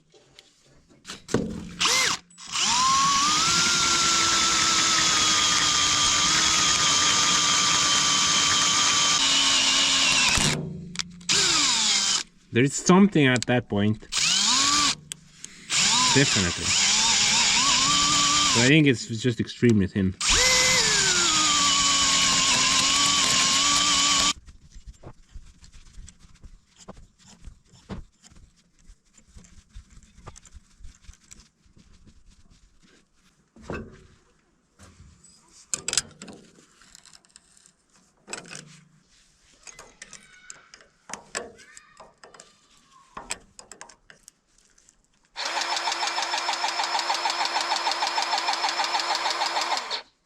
Oh, man. That's gonna be really good.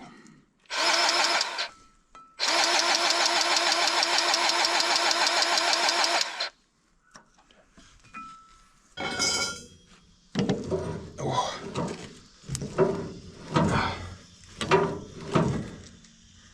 Yeah, I think that's a pretty good upgrade, I mean. I wonder why they did not install that in the factory. It's kind of strange. Now, for example, the new blue and the old blue, that part has lubrication. Basically, that's the same part. The bushing and the shaft is over there. And it has lubrication, but the Kirovets does not. Strange. I think it's better now. Yeah, I'm gonna draw them on the other side as well.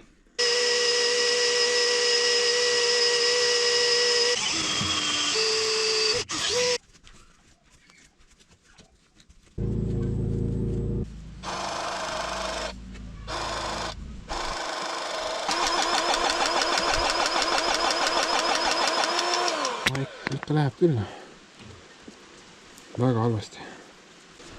It goes through, but very poorly. See?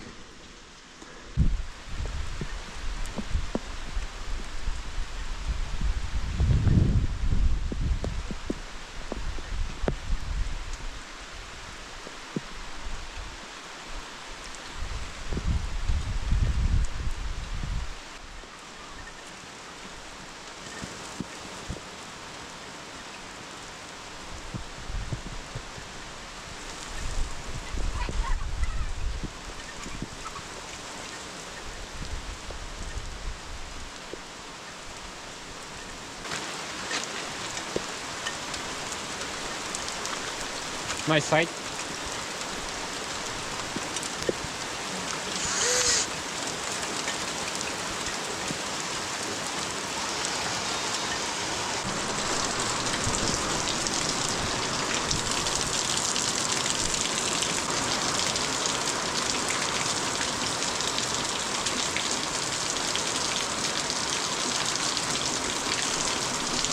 No, I don't mind the rain, but when it interferes with my work, then I kind of mind it. Luckily, it doesn't rain like forever. This is like 5 minutes and then it's done.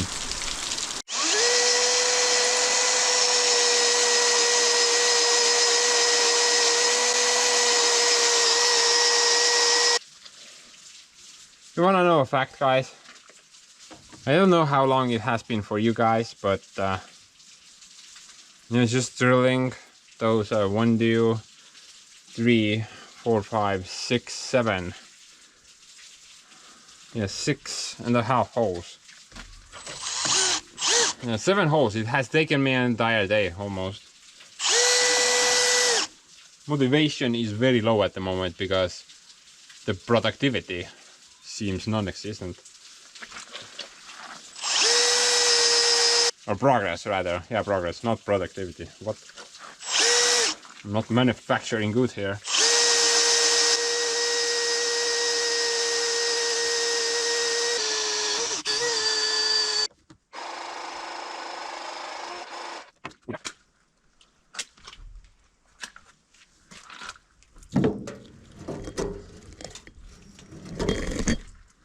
I think we can move on now, guys.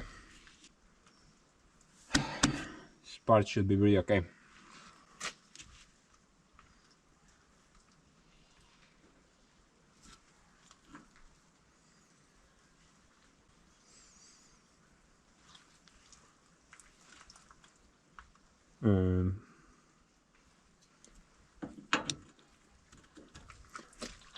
Let's move on. Dude, I'm supposed to get that thing out. There's a bunch of moth down there.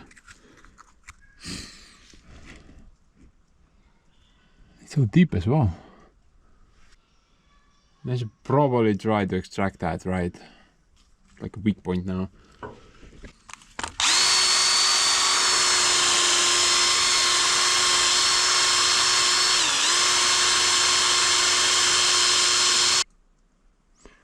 Dude, I think I'm just gonna try to oxy-torch that thing out of there. Probably the easiest option. I'm just gonna make like a little pinhole in the center somewhere for the liquid mush to fly through.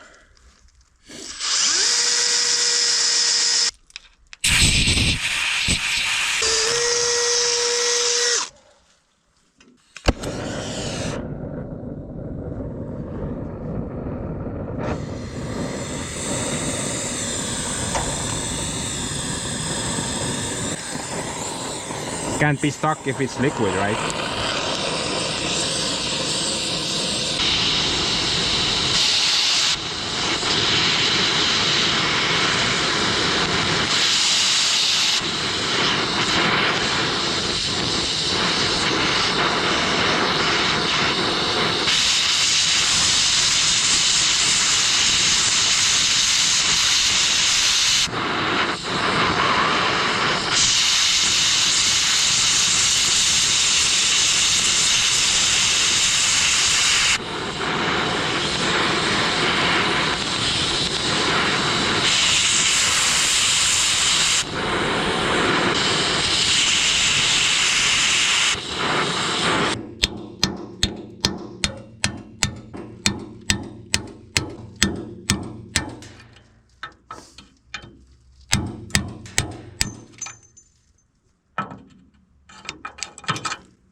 That's it.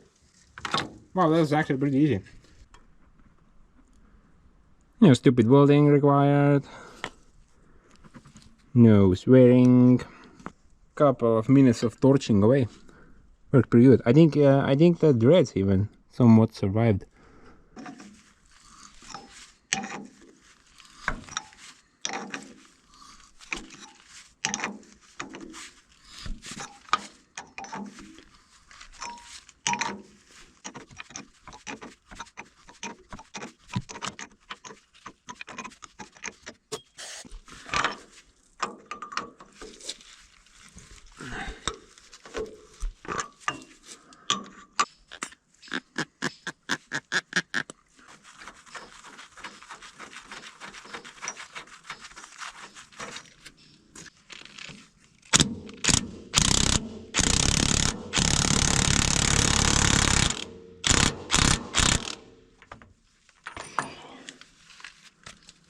And hopefully nobody has to ever deal with that situation again.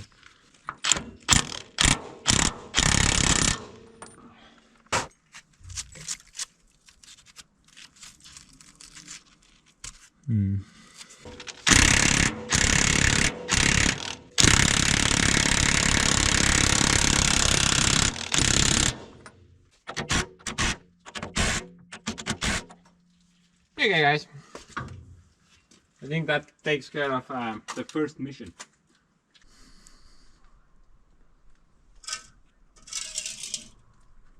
The oil gun bazooka is almost ready. But anyway, next order of business. Now we're gonna go keep moving downwards. Yeah, I'm just gonna start off by removing some unnecessary items first.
Might reuse these two. Not sure about the third one.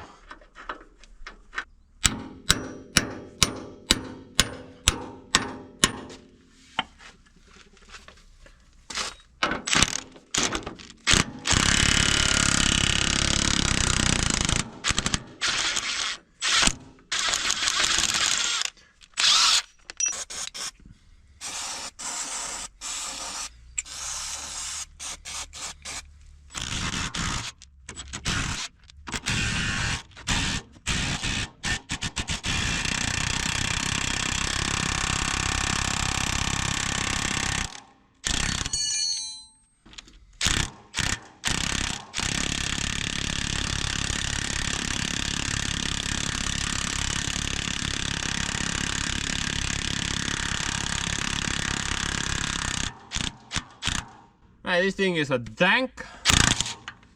Gets everything done. I mean loose. And it wasn't even that expensive, like 200 euros or something like that. This is the model if you're interested. Works pretty good. It's the 1-inch drive, I believe.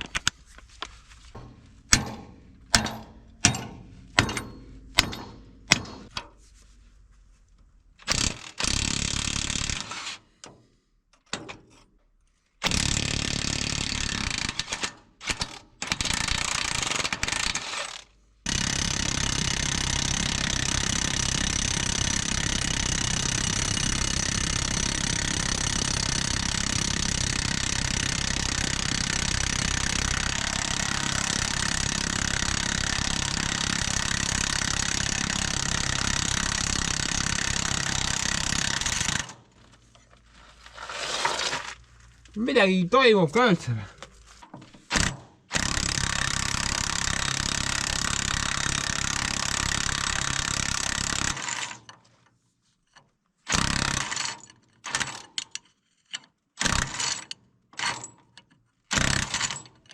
Noh. Türa meil mis sittagi näe.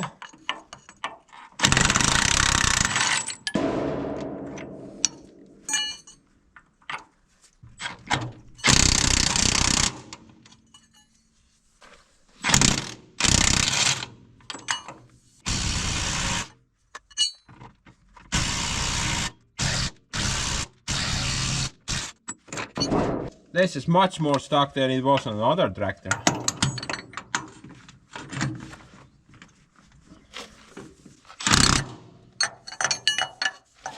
Right. Put.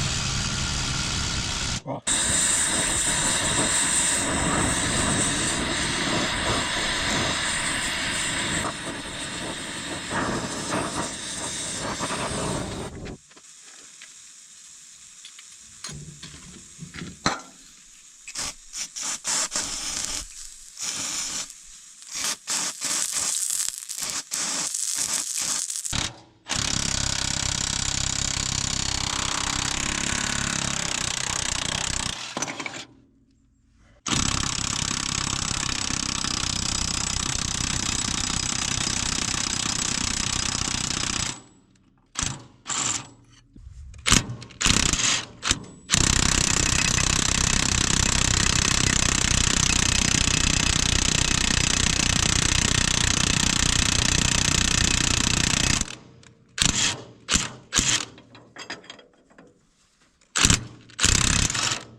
Yup.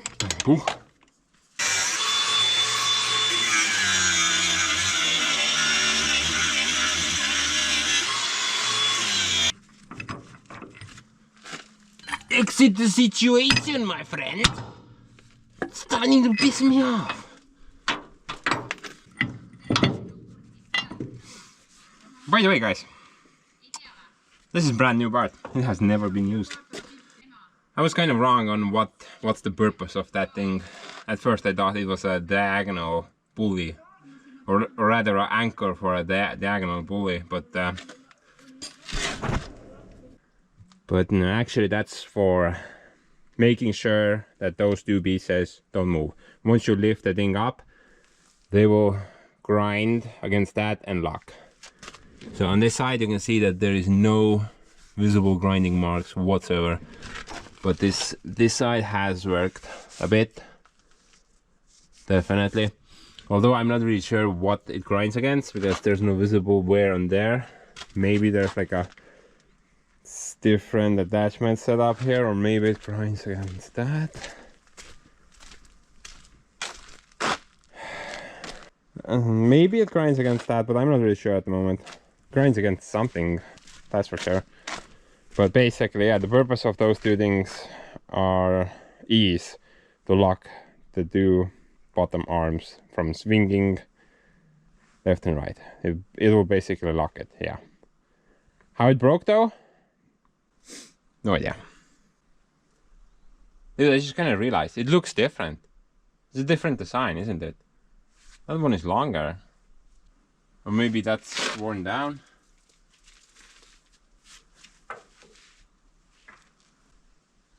The top looks exactly the same, but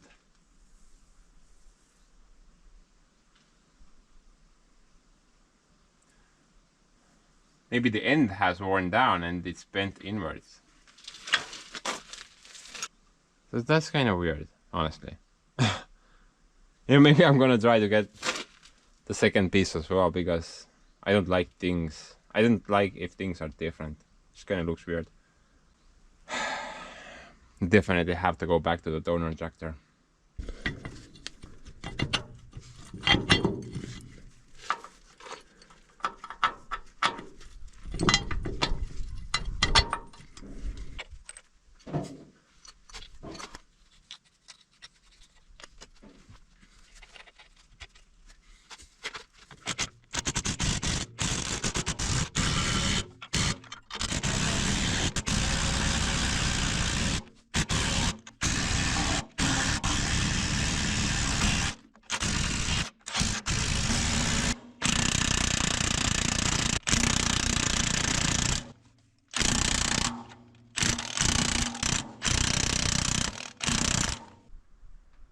Okay, well, let's deal with the big guys now.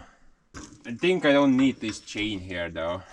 And once I install that block in between, then that's gonna lock everything together, so the chain is kind of pointless. Looks like I'm gonna get some really nice cow chain. Plus we have some really good looking old seat shackles. I mean, this one has like a square bolt on it. Maybe this is original. I'm not sure what's going on over there. I think that's square as well. I'm gonna try to get them off without destroying them. I think they're pretty cool.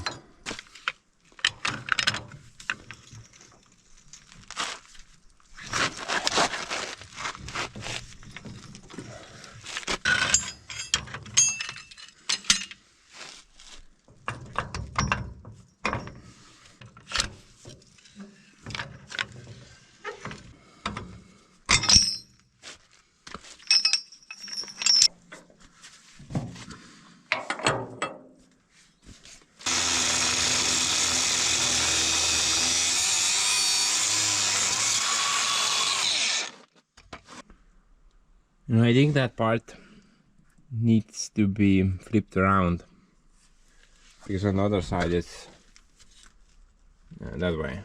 Although I don't think, well, no, it's kind of a weird part. The donor machine had a straight thing. This is completely propeller shaped. I'm not really sure what to make of it. It looks very weird. I did notice that the Kirovets does have that ear thing right over there, so this is not the original thing, that's for sure. I'm guessing there was a different thing over there. Some time passed. I would like to take one of them off, but then again, it's not really. Oh, look at that. This pin is stuck from a cylinder. Yeah, that's probably gonna last forever, although I'm not sure what this part is doing. This part is probably pretty messed up. Now I wanna see if the box will sit on the rear end on those ears. If it doesn't, then I'm gonna try to dismantle one side, see what's going on.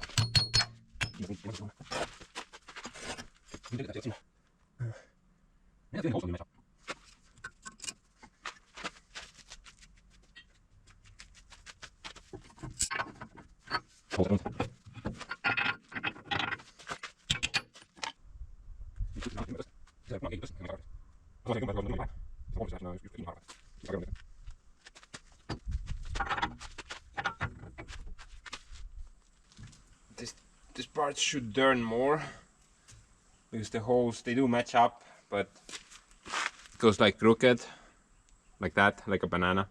I'm gonna try to flip that thing around, maybe that will fix the issue.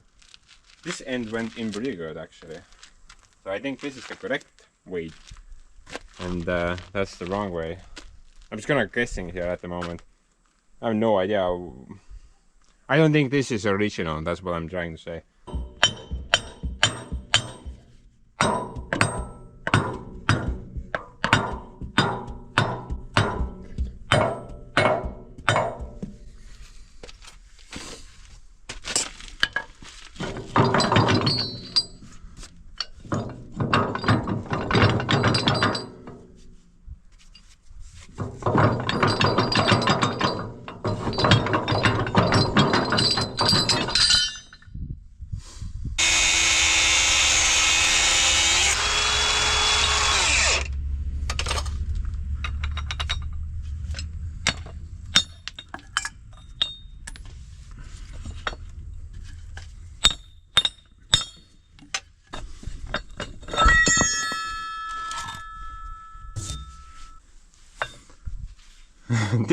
This truly is an indestructible bin. Used to be a cylinder stock. No wear on it. No wear on it whatsoever. And at the same time,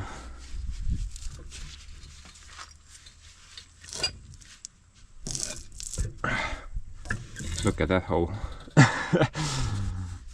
Man, that's crazy. But yeah, I don't need to do anything about that. That will last my lifetime and then some. This, however, looks a bit weird. Wouldn't you agree, guys? Such a weird little bracket.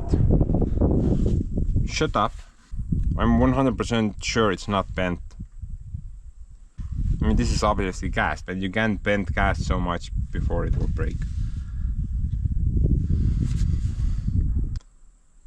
I think it's a different thing entirely. If I flip it around, then it's not gonna basically change anything.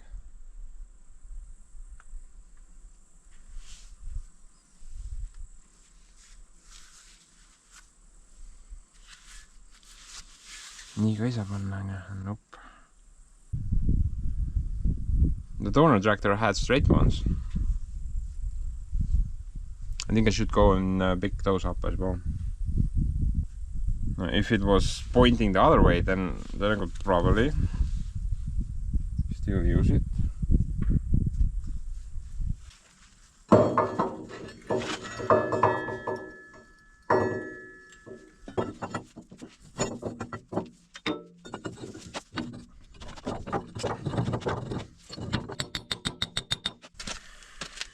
Well, I would say it's a little bit better, maybe.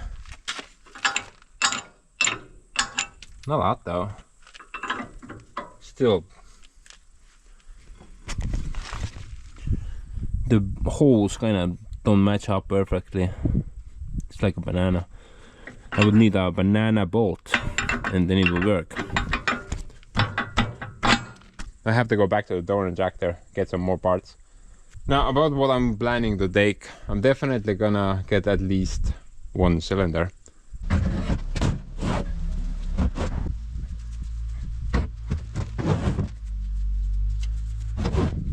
Then I'm thinking maybe that part.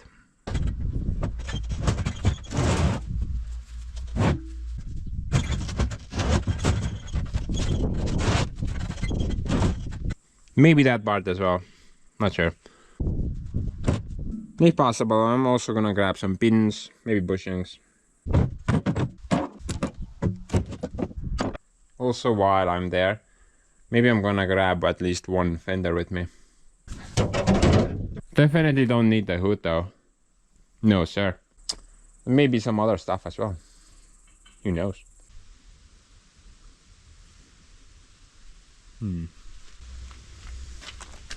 Well, I guess we know how that went.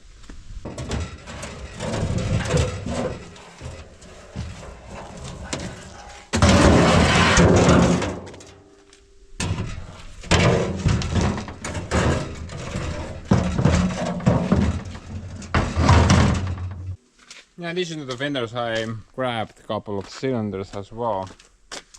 I only wanted to take one, but actually I wanted to take all four. But I couldn't get the other two unmounted. I couldn't undo the giant nut, like 60mm nut on them. That thing was just completely stuck. Now this was not the only reason why I wanted to grab the cylinder. One reason right there as well, but check out the stock, guys. It's just full of scratches and rust is starting to show up. I think this stock is pretty much done for. Maybe you can like re-coat it with something. But you know, you can't really get rid of the rust, right? That's gonna be always present if the chrome is damaged to such degree. So I figured, whatever. Let's go grab a replacement cylinder at least. At least that part is good, and you know. Yeah, stock looks pretty good as well. A little bit of rust there, but nothing too bad. I think the other one even looks better. Yeah, bushing still there. Yeah, like I said, I wanted to grab 4, but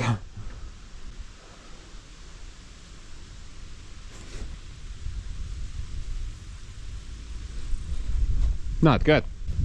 Holy hell. I guess we're gonna have night mode soon. But yeah, I wanted to grab these 2 cylinders as well. But I couldn't get that nut undone, sadly. That was very stuck on the thing. I just didn't have the right tools with me. Maybe one day we'll go after them. What do you guys think? And the guy wants a bit more for them though. This time it was 150 and last time he wanted 100. But you know, I was able to get those two for 125. Met somewhere in the middle. Actually, about those articulating cylinders, I was thinking about Andrew. I'm not sure if he still does, but at some point he had an articulating dump truck, I believe. And one of the cylinders, the articulating cylinders, was bad on the thing. And he had it like repaired at the hydraulic repair shop. And the bill for it, he showed it to the camera. It was like 3 grand or something like that. So, yeah, I wouldn't know how much that size cylinder would cost, like brand new. Probably like 800 euros or something like that, maybe even more. So getting them for even 150 would be like a pretty decent deal, I'm guessing. Oh, I'm pretty sure I brought the bin as well. Yeah, look at that. So my bin was damaged beyond repair. And that thing will go there. Also, that thing for the other side. And now it's not gonna look weird, at least. A couple of hydraulic hoses as well. And I decided to take the whole block, the whole arm actually.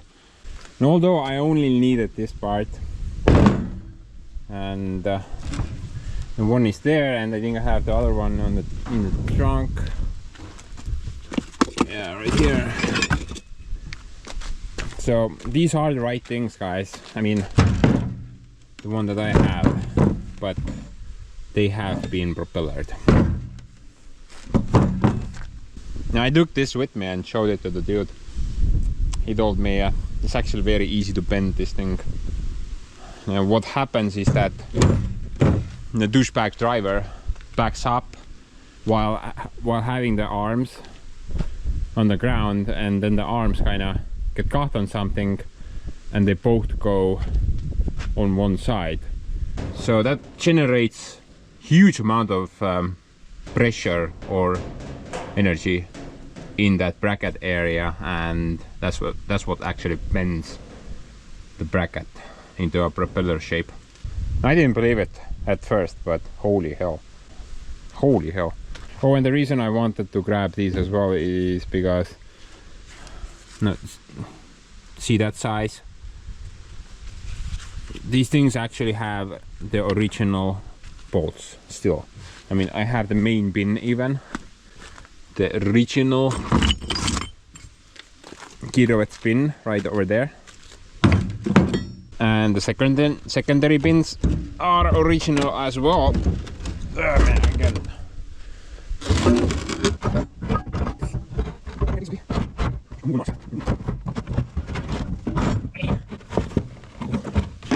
Oh, sorry. But yeah, the original thing still there. And we got the locking nut over there with the washer. So that's the original part, plus the holes. Now, look at that, and then look what I have. No comparison even. This is way bigger.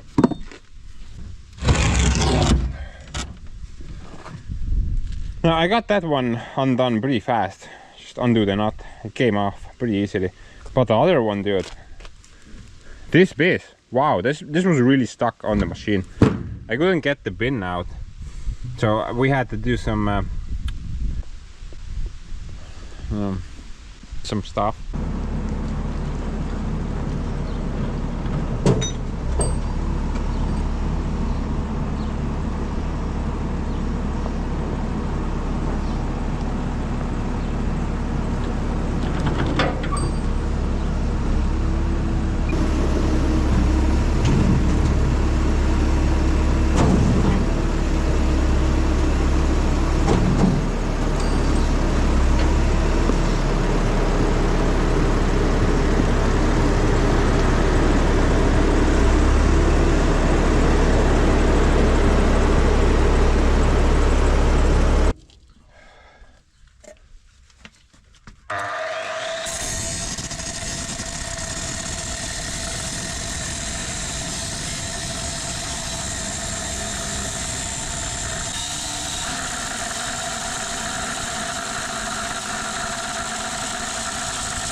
tire earth shaked.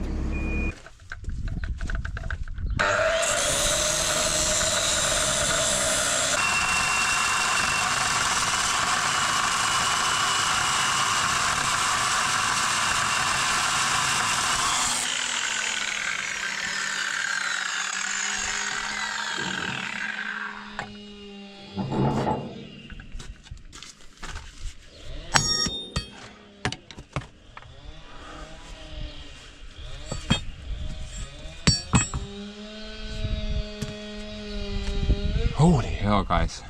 Check how tight everything is on this frame. That's crazy. This is like brand new. Also the bin. Voila. Like brand new. Nothing compared to what I have. That's crazy. Actually, that donor tractor, the rear end of it, was in a much better shape overall compared to my hunk of junk, basically. Yeah, on the donor machine, that part was good. That part was good. It was missing the spring, but no, everything else up top was good. And yeah, the lower parts. Yeah, basically, I should have maybe bought the entire rear end. The guy was asking 1,500 for it. But then again, I think for the parts I paid $600, like half, I guess. So maybe it would have been a good deal just to buy the entire thing. But then again, try to transport that giant ass over here. That's at least an easy 200 to 300 extra bucks in transport fees. Plus a lot of time wasted. So yeah, at least now I think we can nicely continue. I'm gonna deal with the lower part first and then work my way up again.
No.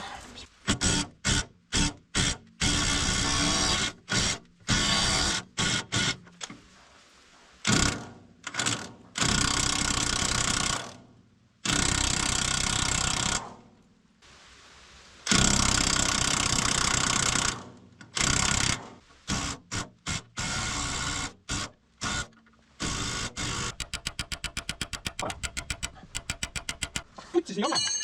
Suot persenä sitten.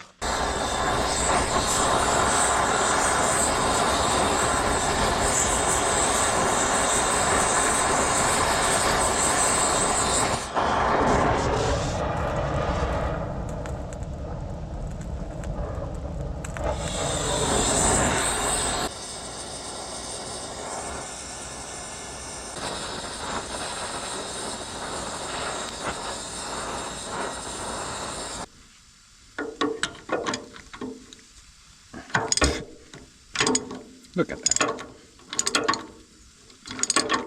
All you need is just a little bit of heat. And the thing just magically opens.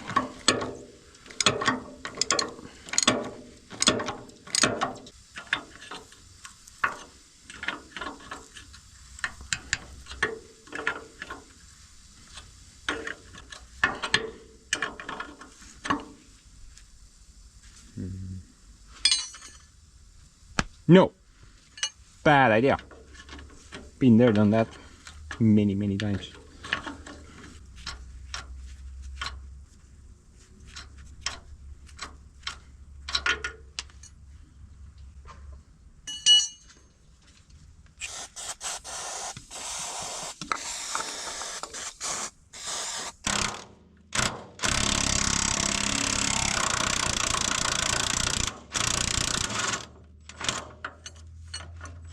Yo, did anyone order rust? Some fine rust over here.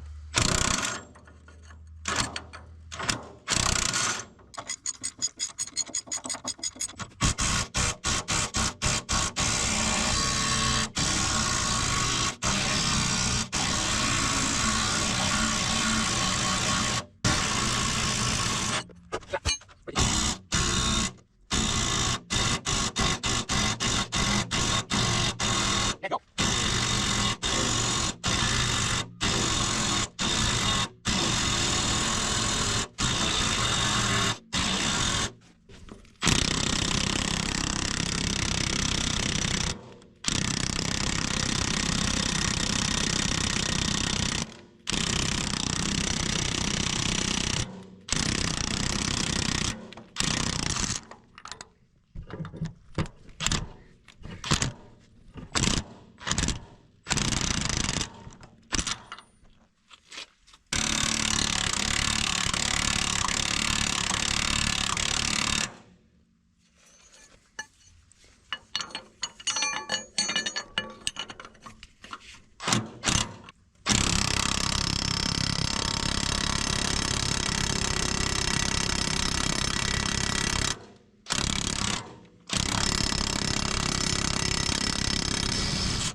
Türa, kui sa keerad selle mutri perse, siis mine perse seda kuradi perset siit ei saa enam kunagi ära.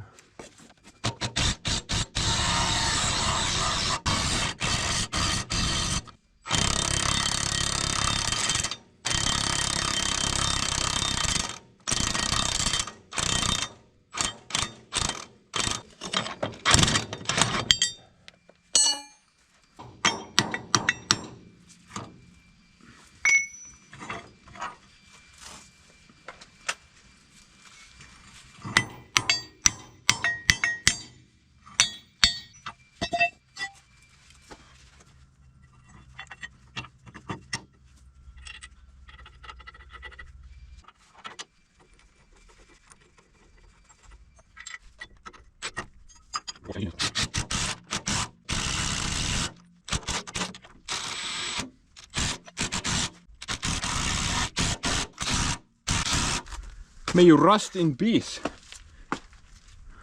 Let's be honest, guys. That looks way better.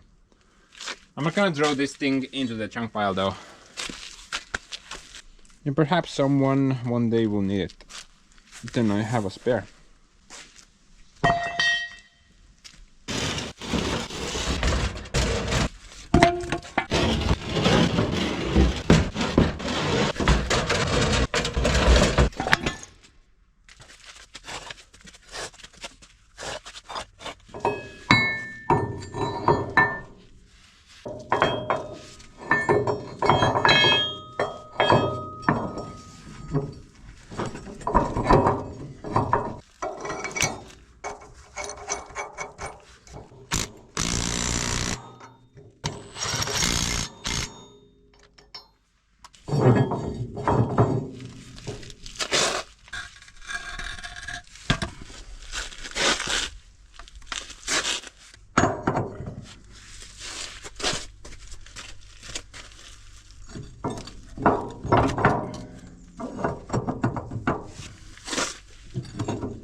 feeling that this nut is not gonna fit the situation.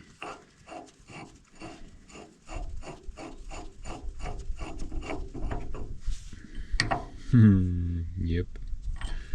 Not even close. It looks like this wall has been bent outwards slightly. Maybe that's the problem. Oh well, we're just gonna not put the nut there. Just look how far we've come. I mean, we went from this to this. Look how much material we are saving. Go Team Earth. I just kind of realized something. The mounting brackets on the donor arms are way thicker than what they are on my machine. I mean, that's like 60 millimeters. 60 or 50 millimeters there. These are only about 30. Although I'm pretty sure this will not break as well. But I figured something to point out, I guess.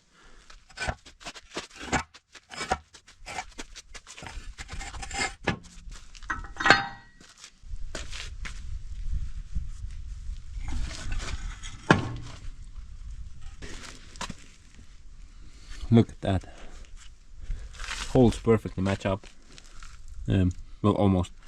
And that's probably because that piece came from those arms. I think they actually got them loose for me. It looks like someone has in the past welded these things on the arms, but well, actually that's another good idea. Then you could technically can't use the tractor for anything else attachment wise other than towing a trailer. And that part is only meant for towing a trailer, and then you can't use those things to tow attachments. So I'm definitely not gonna weld this thing down. I need to find some really thick bolts though, or maybe pins will do as well. Not sure.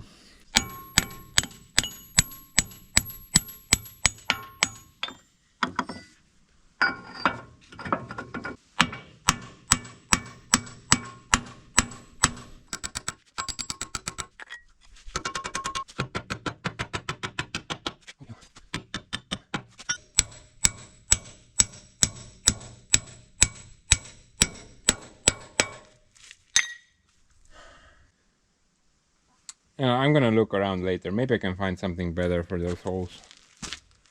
Right now they're fine.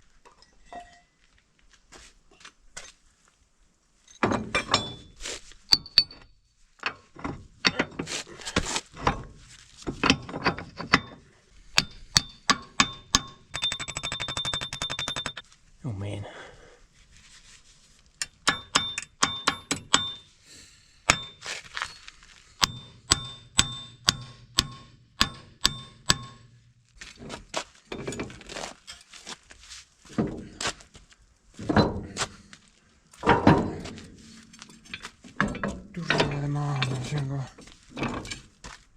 Jumala, vale pidi.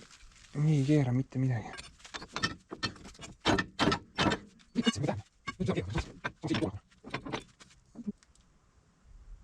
Oota. Siin on mingi vahejunn ka. Kuradi kana ajuris.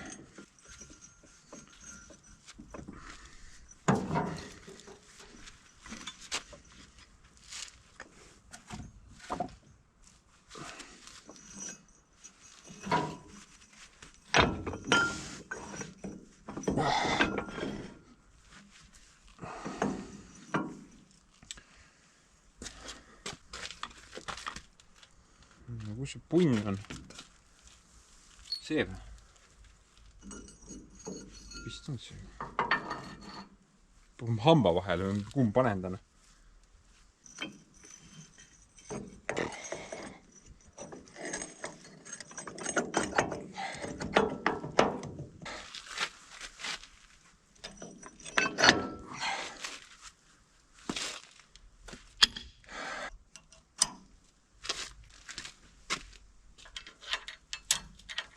Maybe I'm gonna drill the holes bigger later on. I don't really trust these things. They just seem to disappear. I mean, they seem like a good idea, but at times there's just missing. And then everything is bent.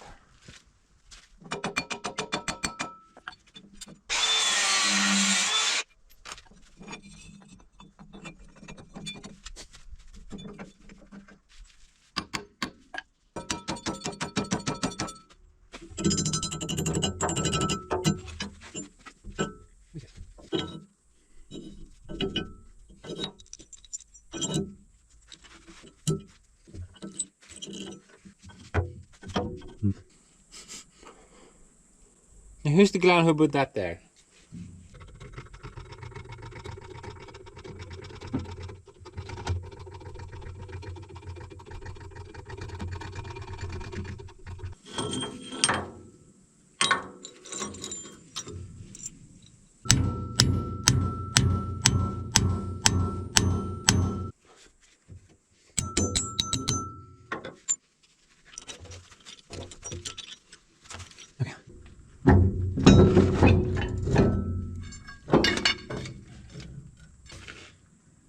That thing is really heavy, guys. But no, about those things now.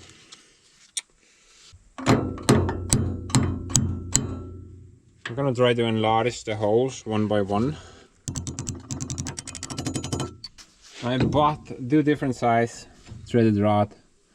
They're both grade 10 or 10.9 or something like that. Basically, they're stronger than the white stuff. And personally, I will go as big as I can. So I'm aiming for M16, but maybe that's not enough as well. Technically, I'm not sure how much force is generated. Maybe the thing will. Well, this won't. This still has the correct working splines, but the other one may just cut it off like a little guillotine. But right now I'm gonna go with this setup, and if it doesn't work, then we'll think of something else in the future. You know, Mr. Rod over there, who just made some noise, totally agrees. We'll start off with 14.5, and we'll work our way up from this.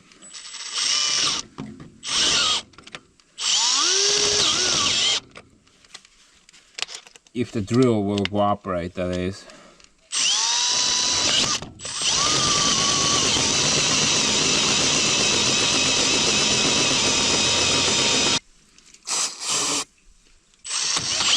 No.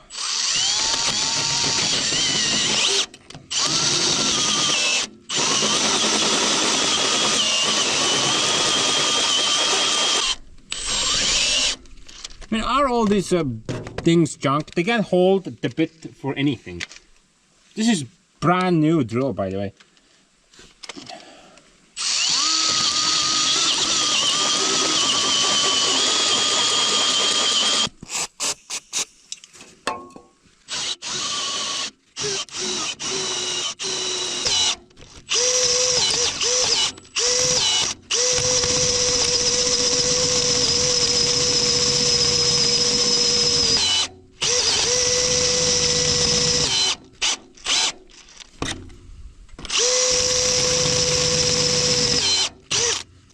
I hit the spline area. That's why it's bogging down.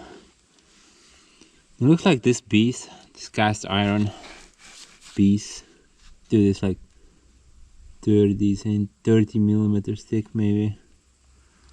Looks very thick.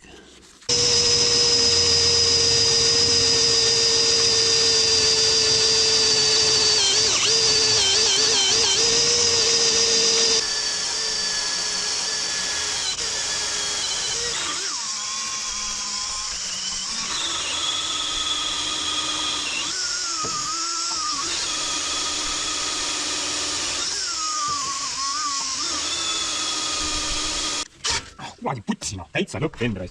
Ma isegi ei jõua valmis olla selle jaoks.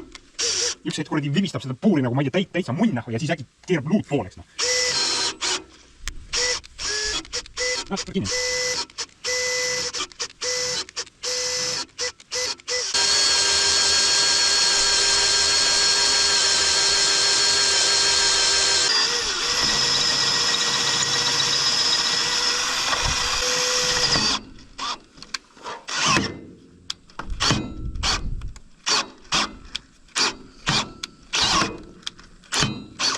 noh, kurat, nüüd puur siin kinni või? Mis? Give me my drill back.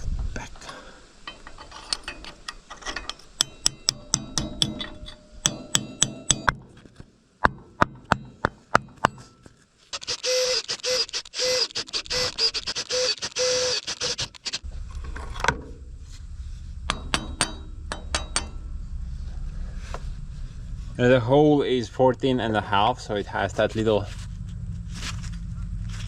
playroom there. Maybe that will come in handy. Yeah, on the donor tractor, the thing still had its original stoppers. It's basically like a plate at the end, and it's connected down with 3 bolts. Now here we can see all the bolts have been broken off. Oh, one is missing, but 2 of them are broken into the pipe section. But no, if this works, then I don't need that stopper. My own solution will be the stopper as well.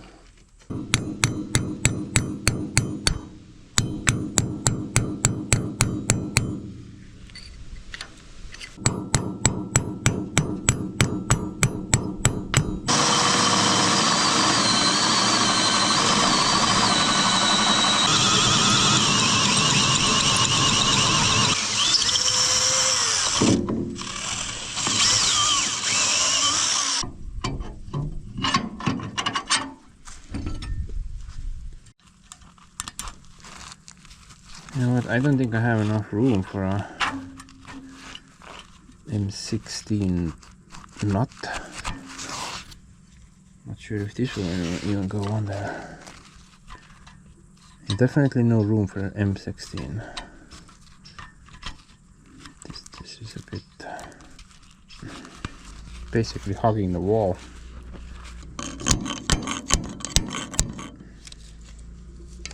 Then we're gonna go with M14 actually. On both sides. I don't think I can fit M16 here.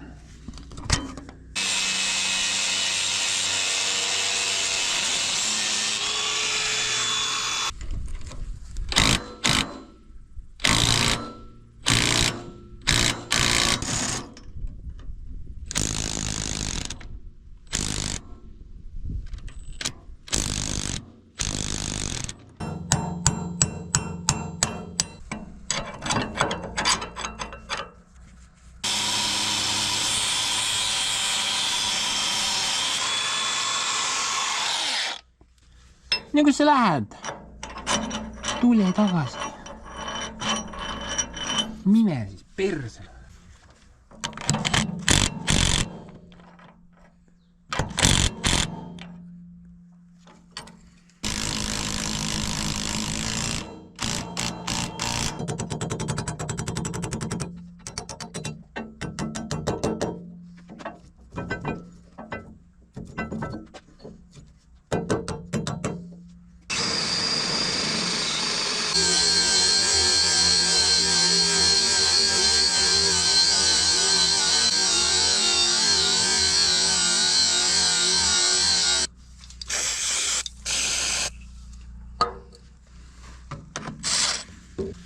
And you guys are probably all extremely bored by the stupid drilling action at this point, I'm guessing.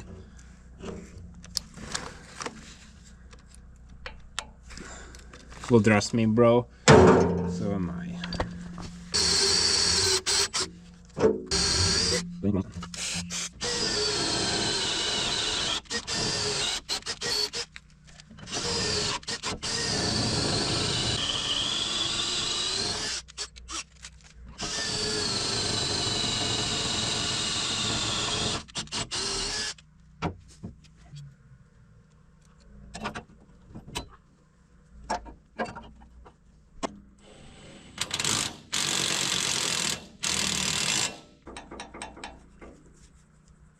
Yeah, I'm not gonna tighten these nuts down actually.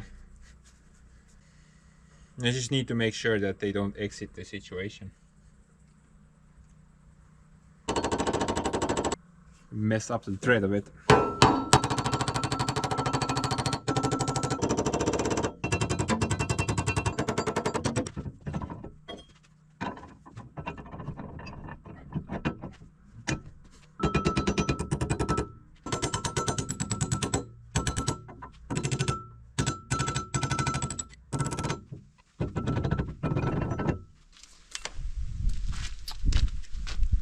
Anyway, guys, I think it's gonna hold. I mean, let's just kind of try to imagine a scenario where the thing is gonna break. Now, in order for these parts to just kind of drop down out of nowhere, all 4 bolts have to break at the same time. And then the splines as well, they have to fail at the same time on both sides. Now, I just don't see that happening. Now, even if one side breaks, it's still not gonna drop down because the other side will still hold. Maybe if you like grab, I don't know, Mount Everest and drop that guy on the 3-point hitch system, maybe then something will break. But I just don't see that thing. I don't just see that part failing. I'm just gonna keep an eye on it. If it fails, which is unlikely, then we'll do another fix on it. But right now I'm gonna keep it as it is. By the way, guys, we had like a little missed opportunity yesterday. You remember that harvester rescue that we did way back when? Well, my buddy got me up yesterday, and apparently there was a forwarder or a forestry tractor nearby that was stuck in mud somewhere. And then they called me up and see if I could go and help them out. But that part was just completely undone, so I couldn't go anywhere. I had to refuse, sadly. Apparently they got it out last night, so no point going anymore. Plus, I'm not quite done. Still have a little bit of work left to do. So, let's continue. Would have been fun though, right? I mean, the combined rescue mission was quite exciting actually. I had a lot of fun.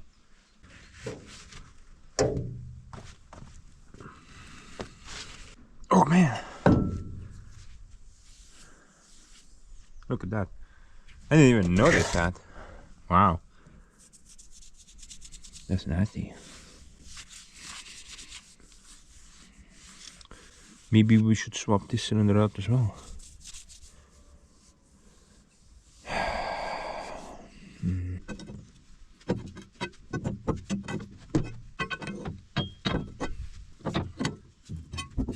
There you go. Now it's fixed.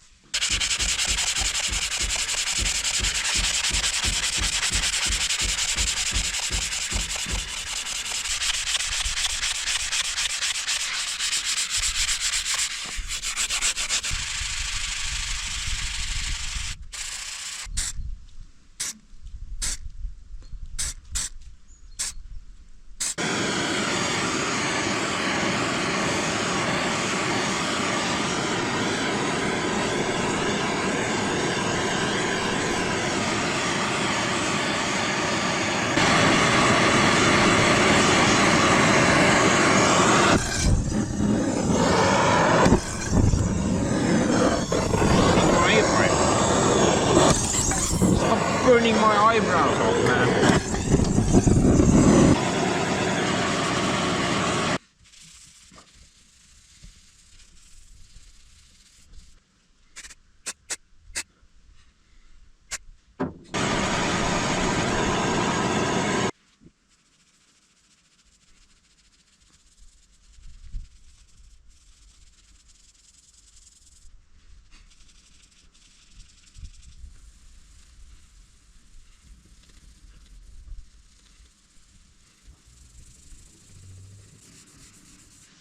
Okay, well, I'm gonna see how that holds up. Just gotta make sure that it's as smooth as possible for the seal. Basically, I put like a base coat of paint or a primer, and then a zinc coat on top, or zinc paint. I mean, it feels pretty smooth, so.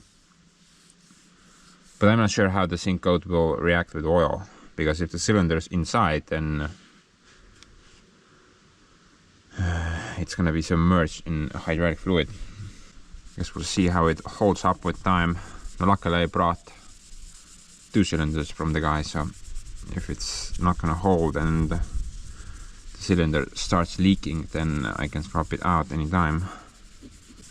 But this might actually hold, you know. I don't know. Now I've used JB Weld as well in the past to fix up kinks in the cylinder. That has worked out great also. But no, there are no kinks in this one. Just the chrome was off, and it was rusting slightly. I think I'm gonna leave it at that. It feels very smooth.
Yeah, I can't see anything. I mean, it's going somewhere, but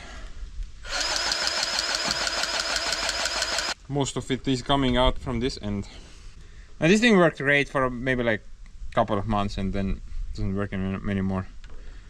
Maybe you're supposed to swap them out more regularly. They just don't hold seal.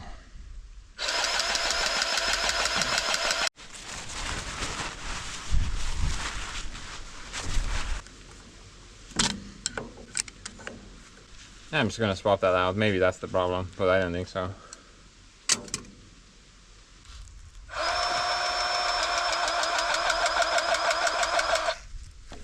Nope, it just bees everything out. Worked for a little while, then just quit.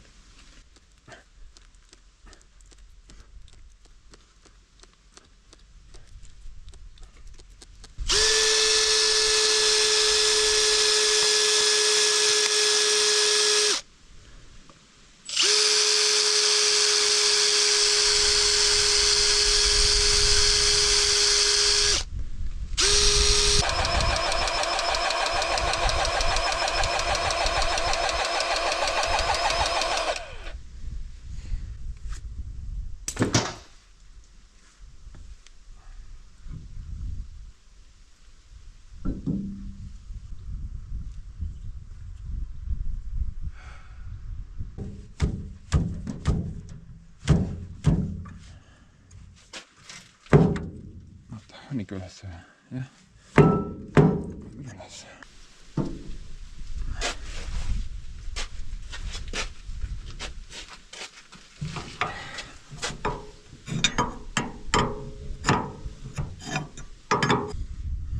You know those brackets, the bottom mounting brackets on the donor tractor, they were rebuilt. So someone actually managed to break that thing. And not on just one side, both of them were rebuilt. Is it useful information? I don't know. This just seems something that I would point out.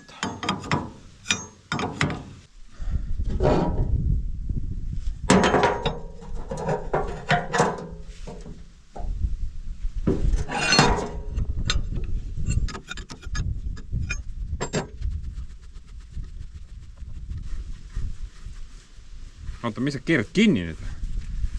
Mingi kuradi pede oled või?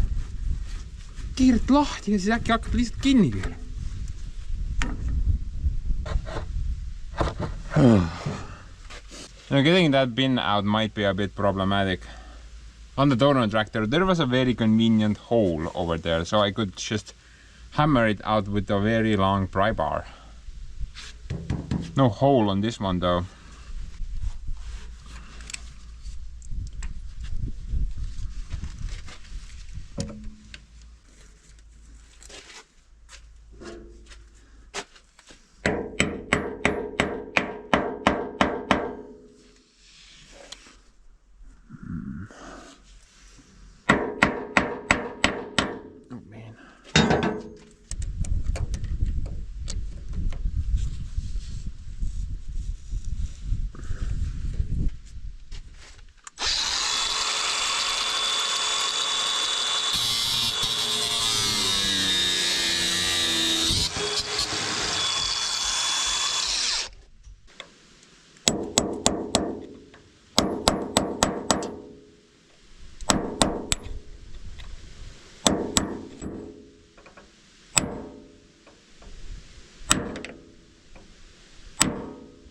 Man, getting that splint out is not gonna be fun.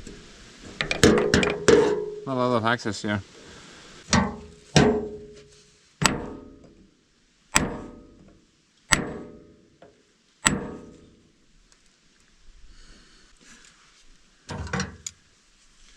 Yeah, I have my spit ready just in case if there's a hydraulic fire.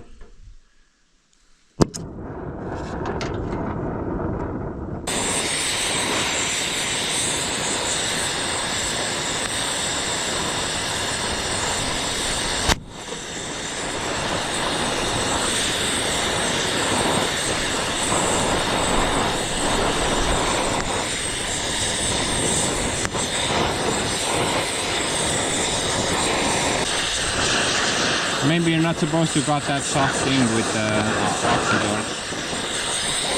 Thing wants to explode, but I can easily melt it away, see? No problem.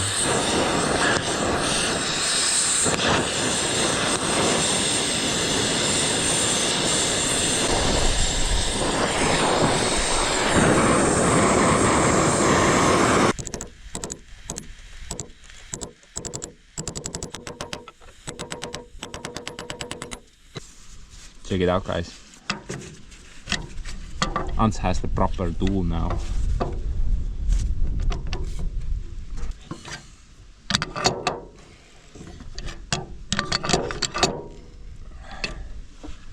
Yeah.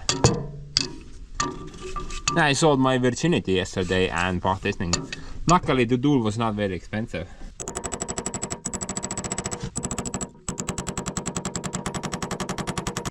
And this is probably the most stuck splint I've ever dealt with.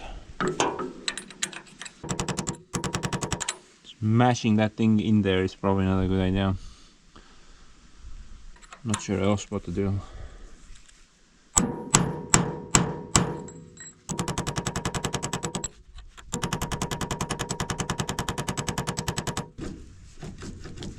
Luckily the nut moves. That's good news.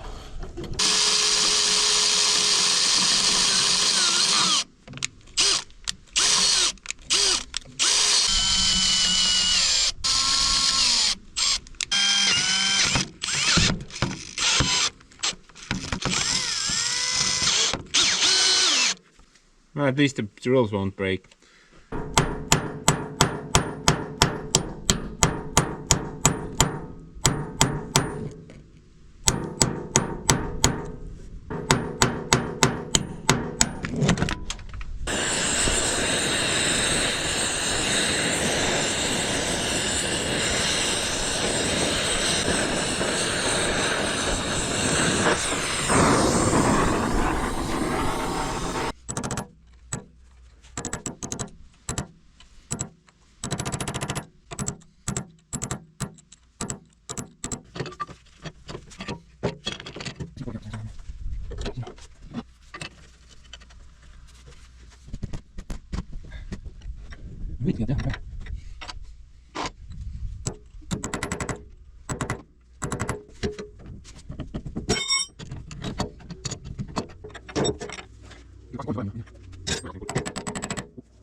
hakkab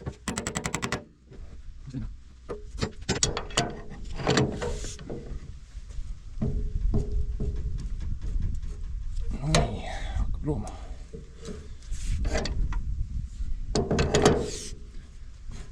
Man, this tool was worth it.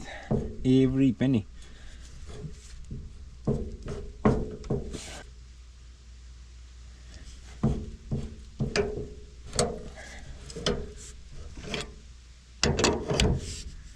I'm currently not sure that I'm gonna get that splint hole undone.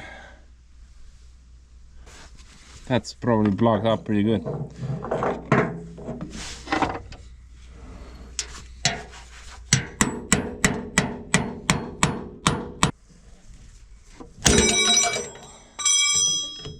Kaboom, Ricky.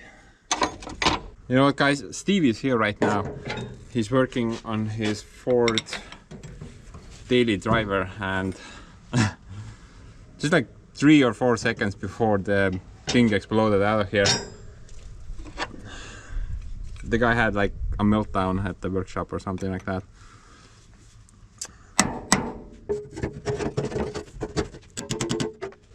Yeah, I'm not quite there yet, but the frustration level is rising. I don't want to destroy the nut or the pin in order to extract this part, but it's starting to get really annoying. Peab kohe minema siit. Kinni enam üldse ei hoia ta. See raisa nahku. Või võis ikka peeru lasta, see juba paneb minema.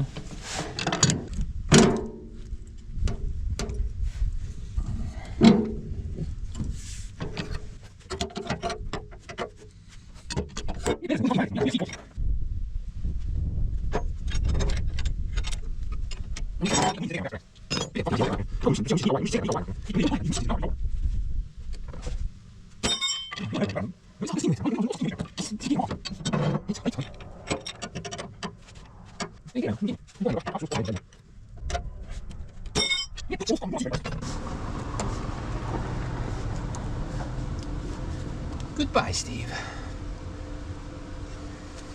Leave me with this insanity.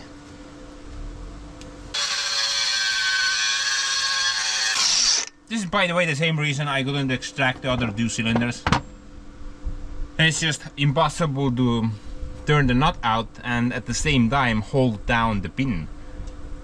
This is stupid. This is a very stupid design because the pin can spin any time. There's like nothing locking down the pin. Usually these days the pin has like a little ear cut out of it, and then there's like a wedge on the thing, so the pin wouldn't be able to spin, but not on this machine apparently.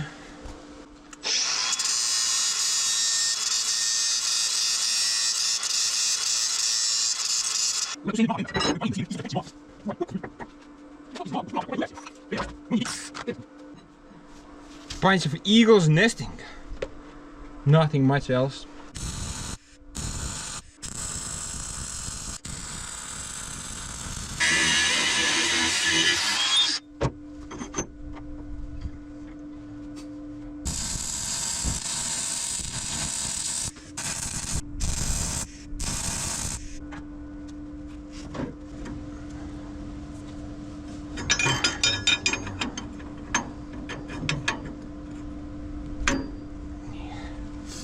Slip away now, bro.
ta ei saa ju nii tihedalt olla, kui ta ringi käib ju. Mingit sõrme siin ei ole 100%. Takistust ei ole peal. Nii midagi.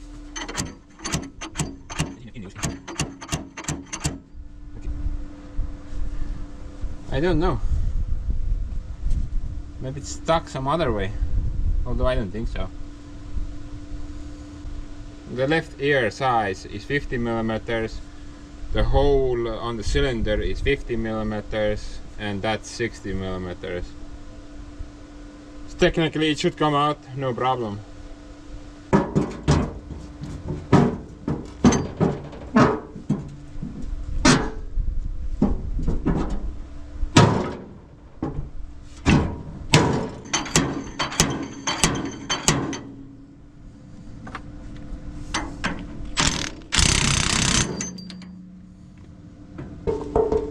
I think the problem is inside the cylinder eye.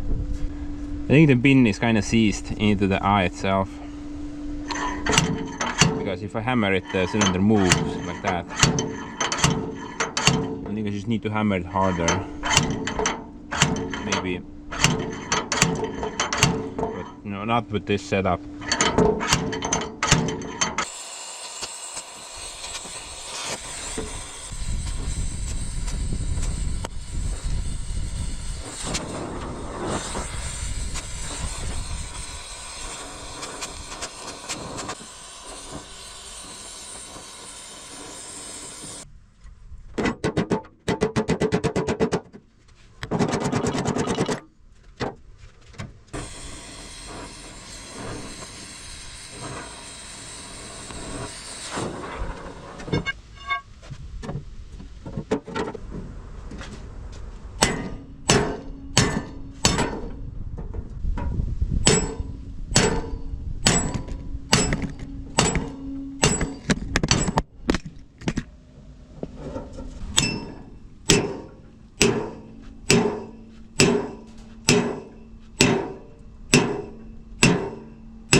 And I had hopes.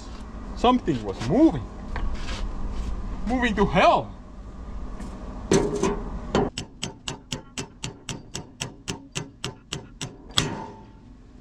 No, man.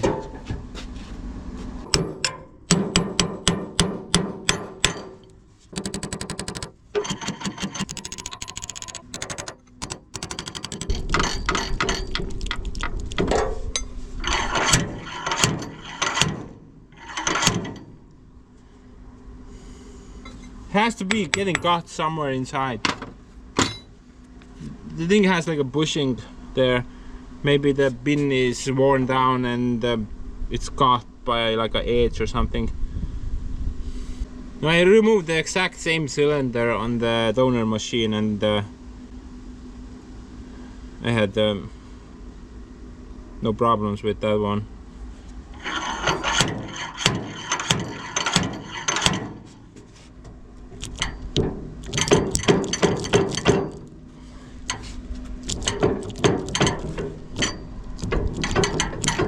Even moves up and down. I'm very close to just cutting it off.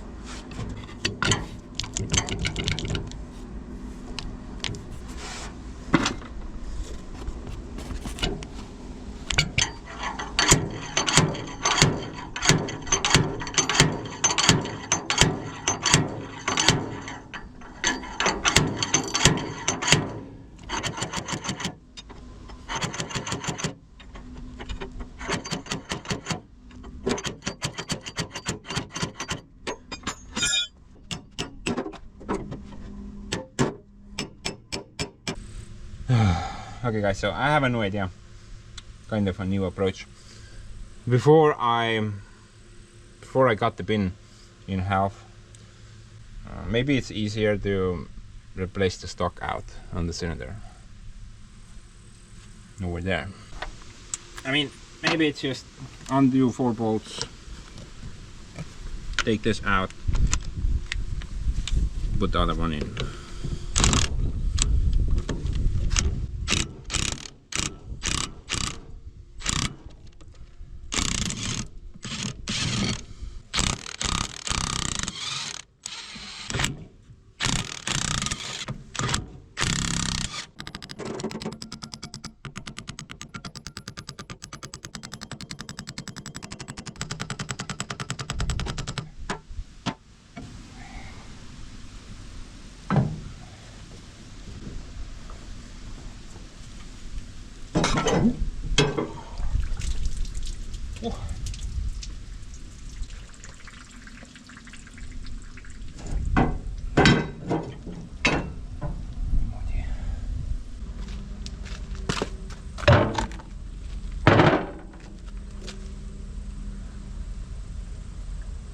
I think they're the same. Which one looks better? I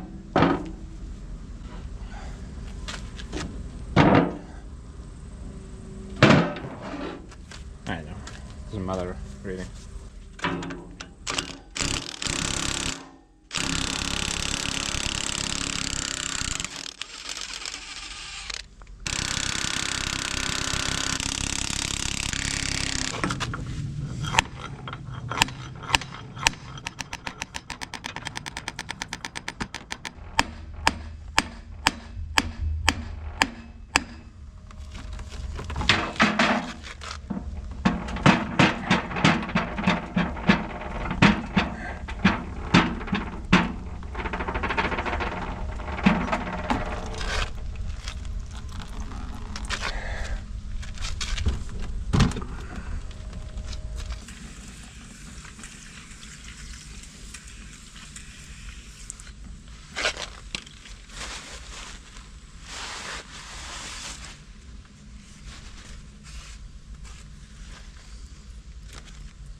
Well, that doesn't look good.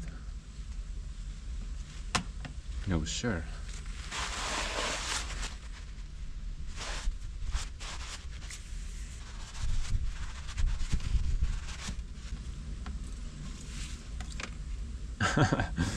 Okay, well, I guess this is kind of a bust. I would need new seals on this. Definitely. This is not gonna work. Maybe the other one. What's behind door number 3?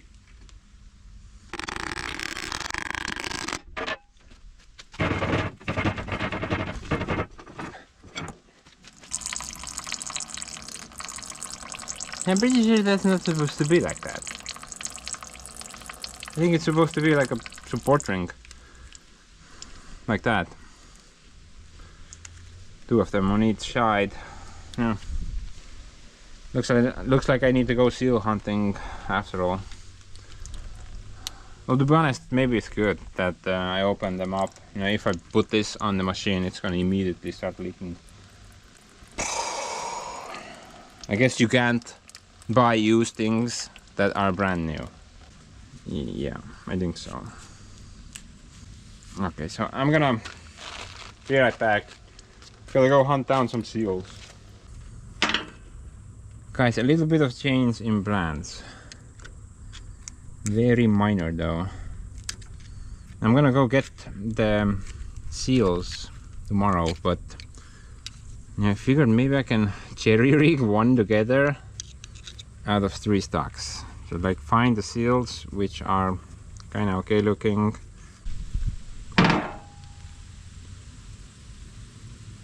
As long as it looks okay, like no damage on the thing, no scoring, I think it's gonna be fine. I'm gonna probably eat my words later, but whatever. At least if we're lucky we can actually finish this stupid ass video finally.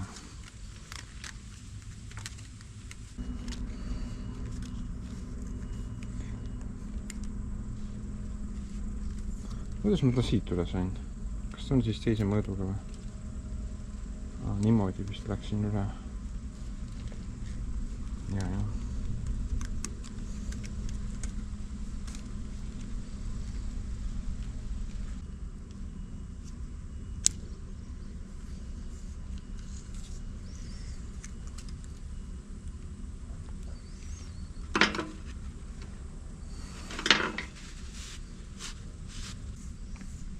Dude, now that's what I call a hack job. Unspuns the hack job.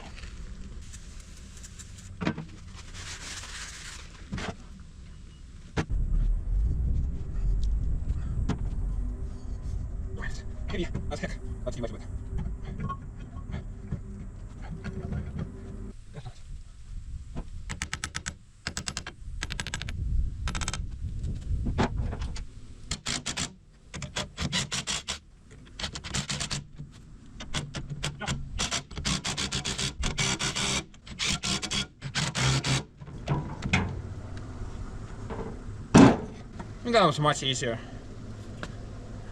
Much easier.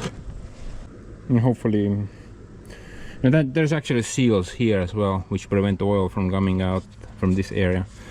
And those seals are mostly the ones that I replaced. Kind of replaced.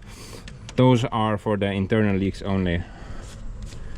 Those, yeah. But basically, I'm gonna go to the hydraulic shop tomorrow, and I'm gonna buy 4 sets for these cylinders. That way, if this starts leaking, then I can easily swap it out on the road somewhere, because taking these cylinders apart is actually, as you saw, incredibly easy.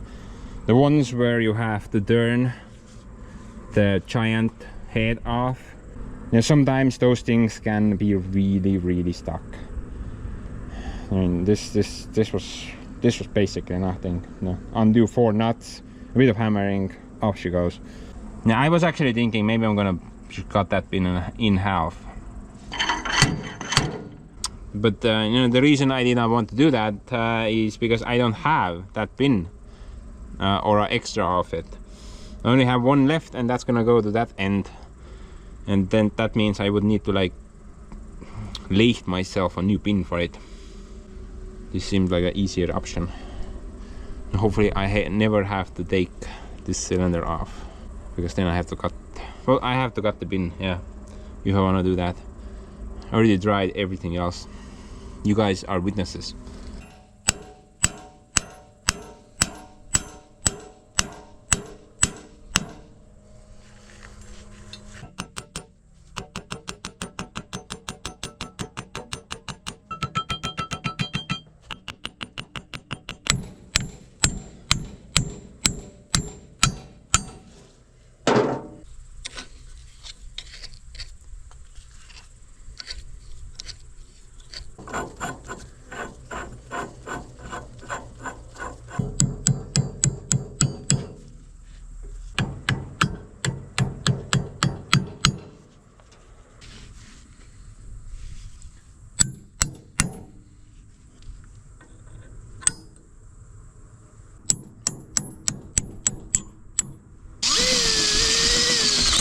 Oh my.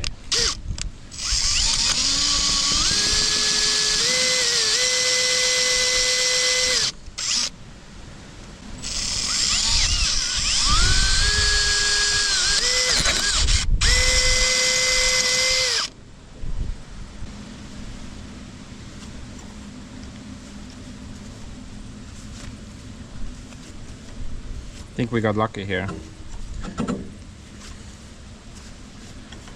Yeah, I'm pretty sure the pin.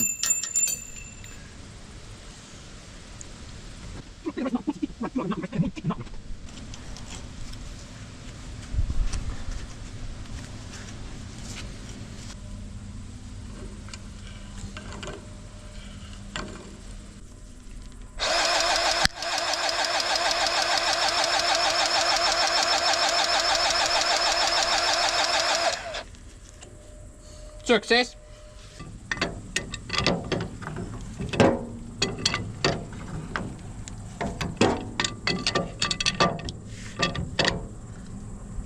Now I got a strange feeling that I'm not gonna need a splint on that pin. Now something's telling me that it's not gonna walk out of the situation.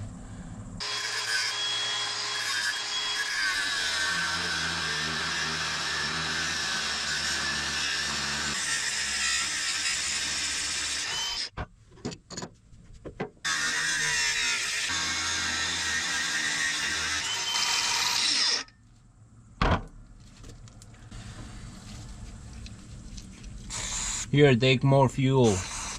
We need all the fuel. Go, baby, go.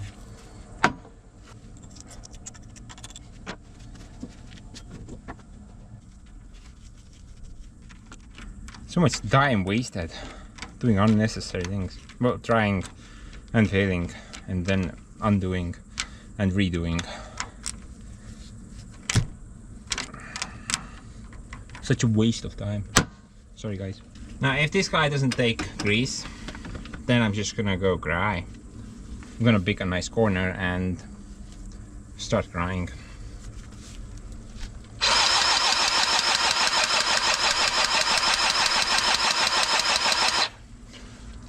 The cylinder moved a bit. And that's a good sign at least.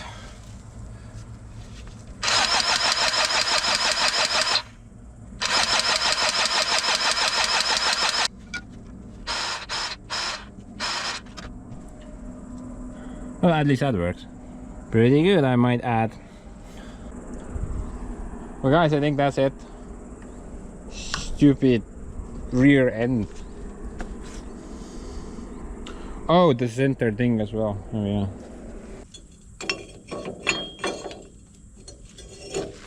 God, man.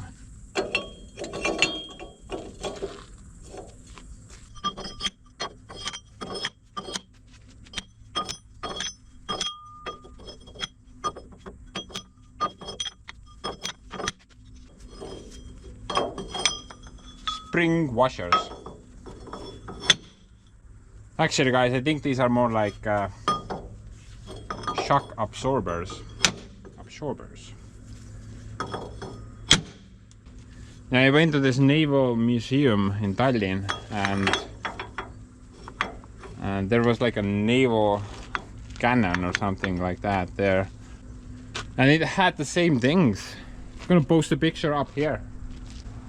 See guys, exactly the same thing. So I think this part is mostly for absorbing a shock load or something like that.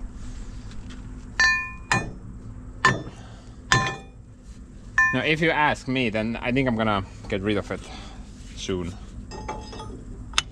I actually want to replace it with a hydraulic cylinder. This thing is pretty useless actually, because I can't really adjust the length. It's kind of locked to one length, and that kind of makes it pointless, right? You can't really put any attachments on or anything. I'm just gonna put it back because it kind of looks cool, but it's pretty useless, honestly.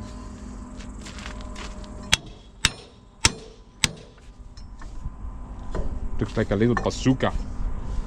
Hey, maybe it's from the same museum. The naval cannon thing.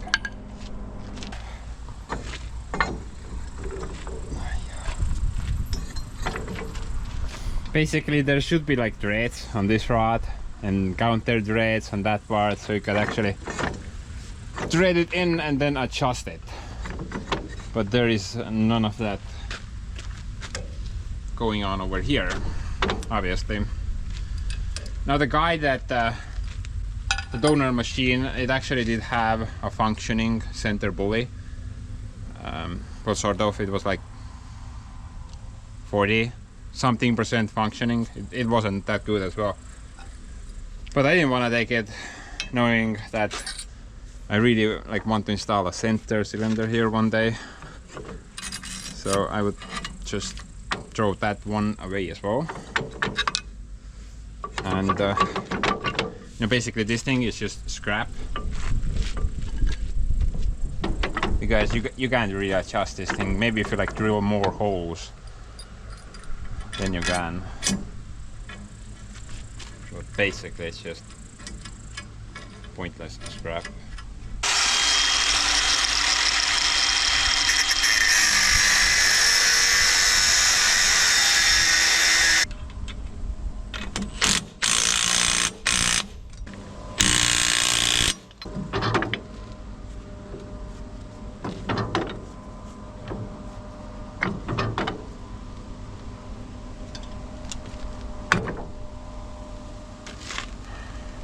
basically that thing should be somewhere over there. Mis see sinna panna? Ülevalt lahti lõigata vast. Pealt lahti lõigata üldse. Mis alla lasta.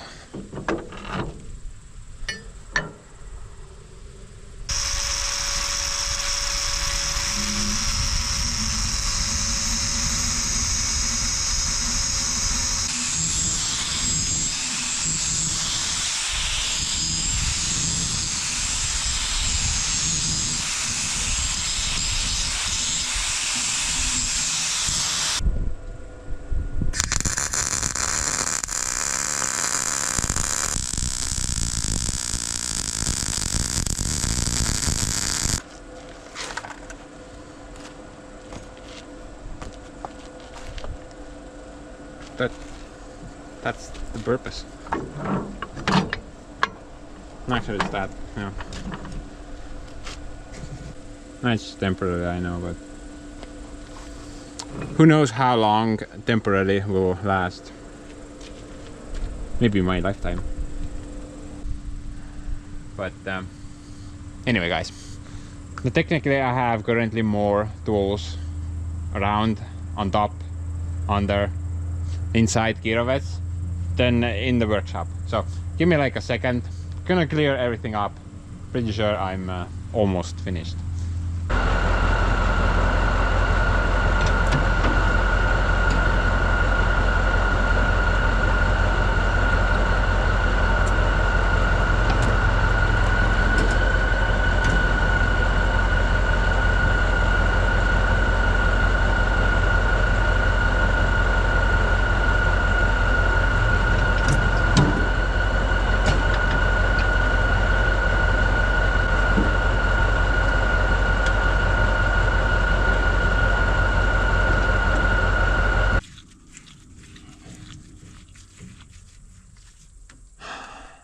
Don't even ask. Clearly I'm a doofus. Somehow I managed to put the hose on the wrong thing. I mean, there's not many choices here. But still messed it up. Unbelievable. Unfreaking believable.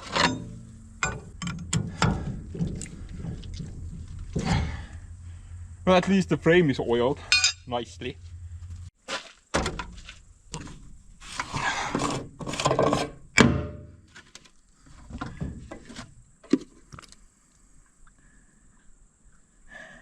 Pour in from one end,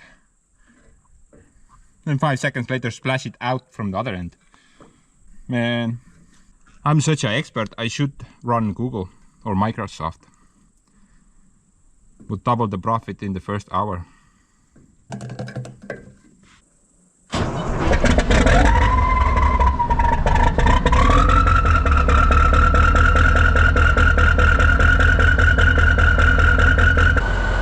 Gonna run it straight to ground, what I meant to say.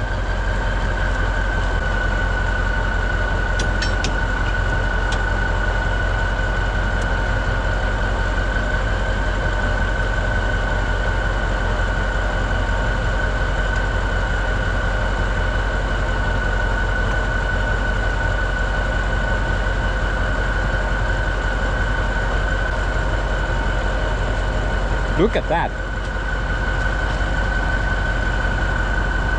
Such a fine piece of ass right over there. Wish I had brand new tires, that would even look better. What do you think, guys? Was all that effort worth it? I mean, we're at like 4 hours now, I think. Yeah, I think it was worth it. Looks way cooler, no doubt. Way buffier. Still a lot of play though. Even with the box,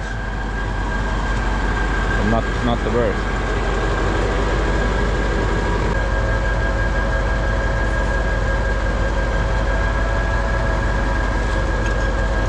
What do we have here?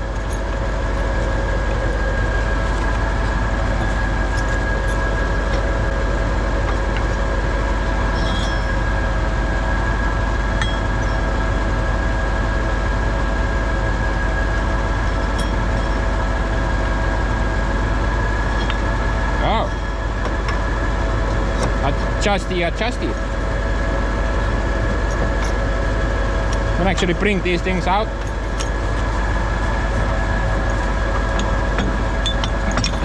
Look at that. Extra 10 centimeters. And that's gonna make all the difference.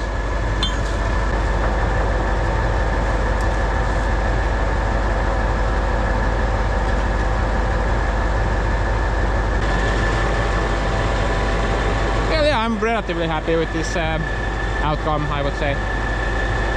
Need some paint. But no, I'm not gonna do the paint.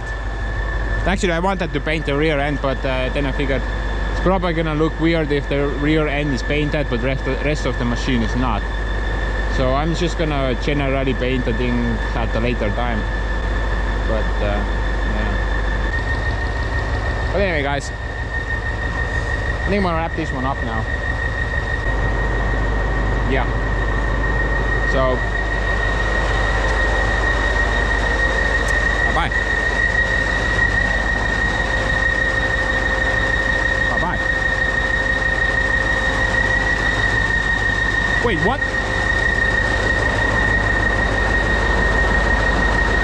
What? What? What? What the hell? I thought we had no wires on the thing. I have blinkers that work.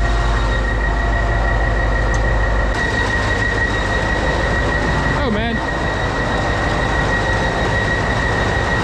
Well, at least one worked. And I can only turn right, I suppose. Dude, that just came out of nowhere. I had no idea. Holy hell.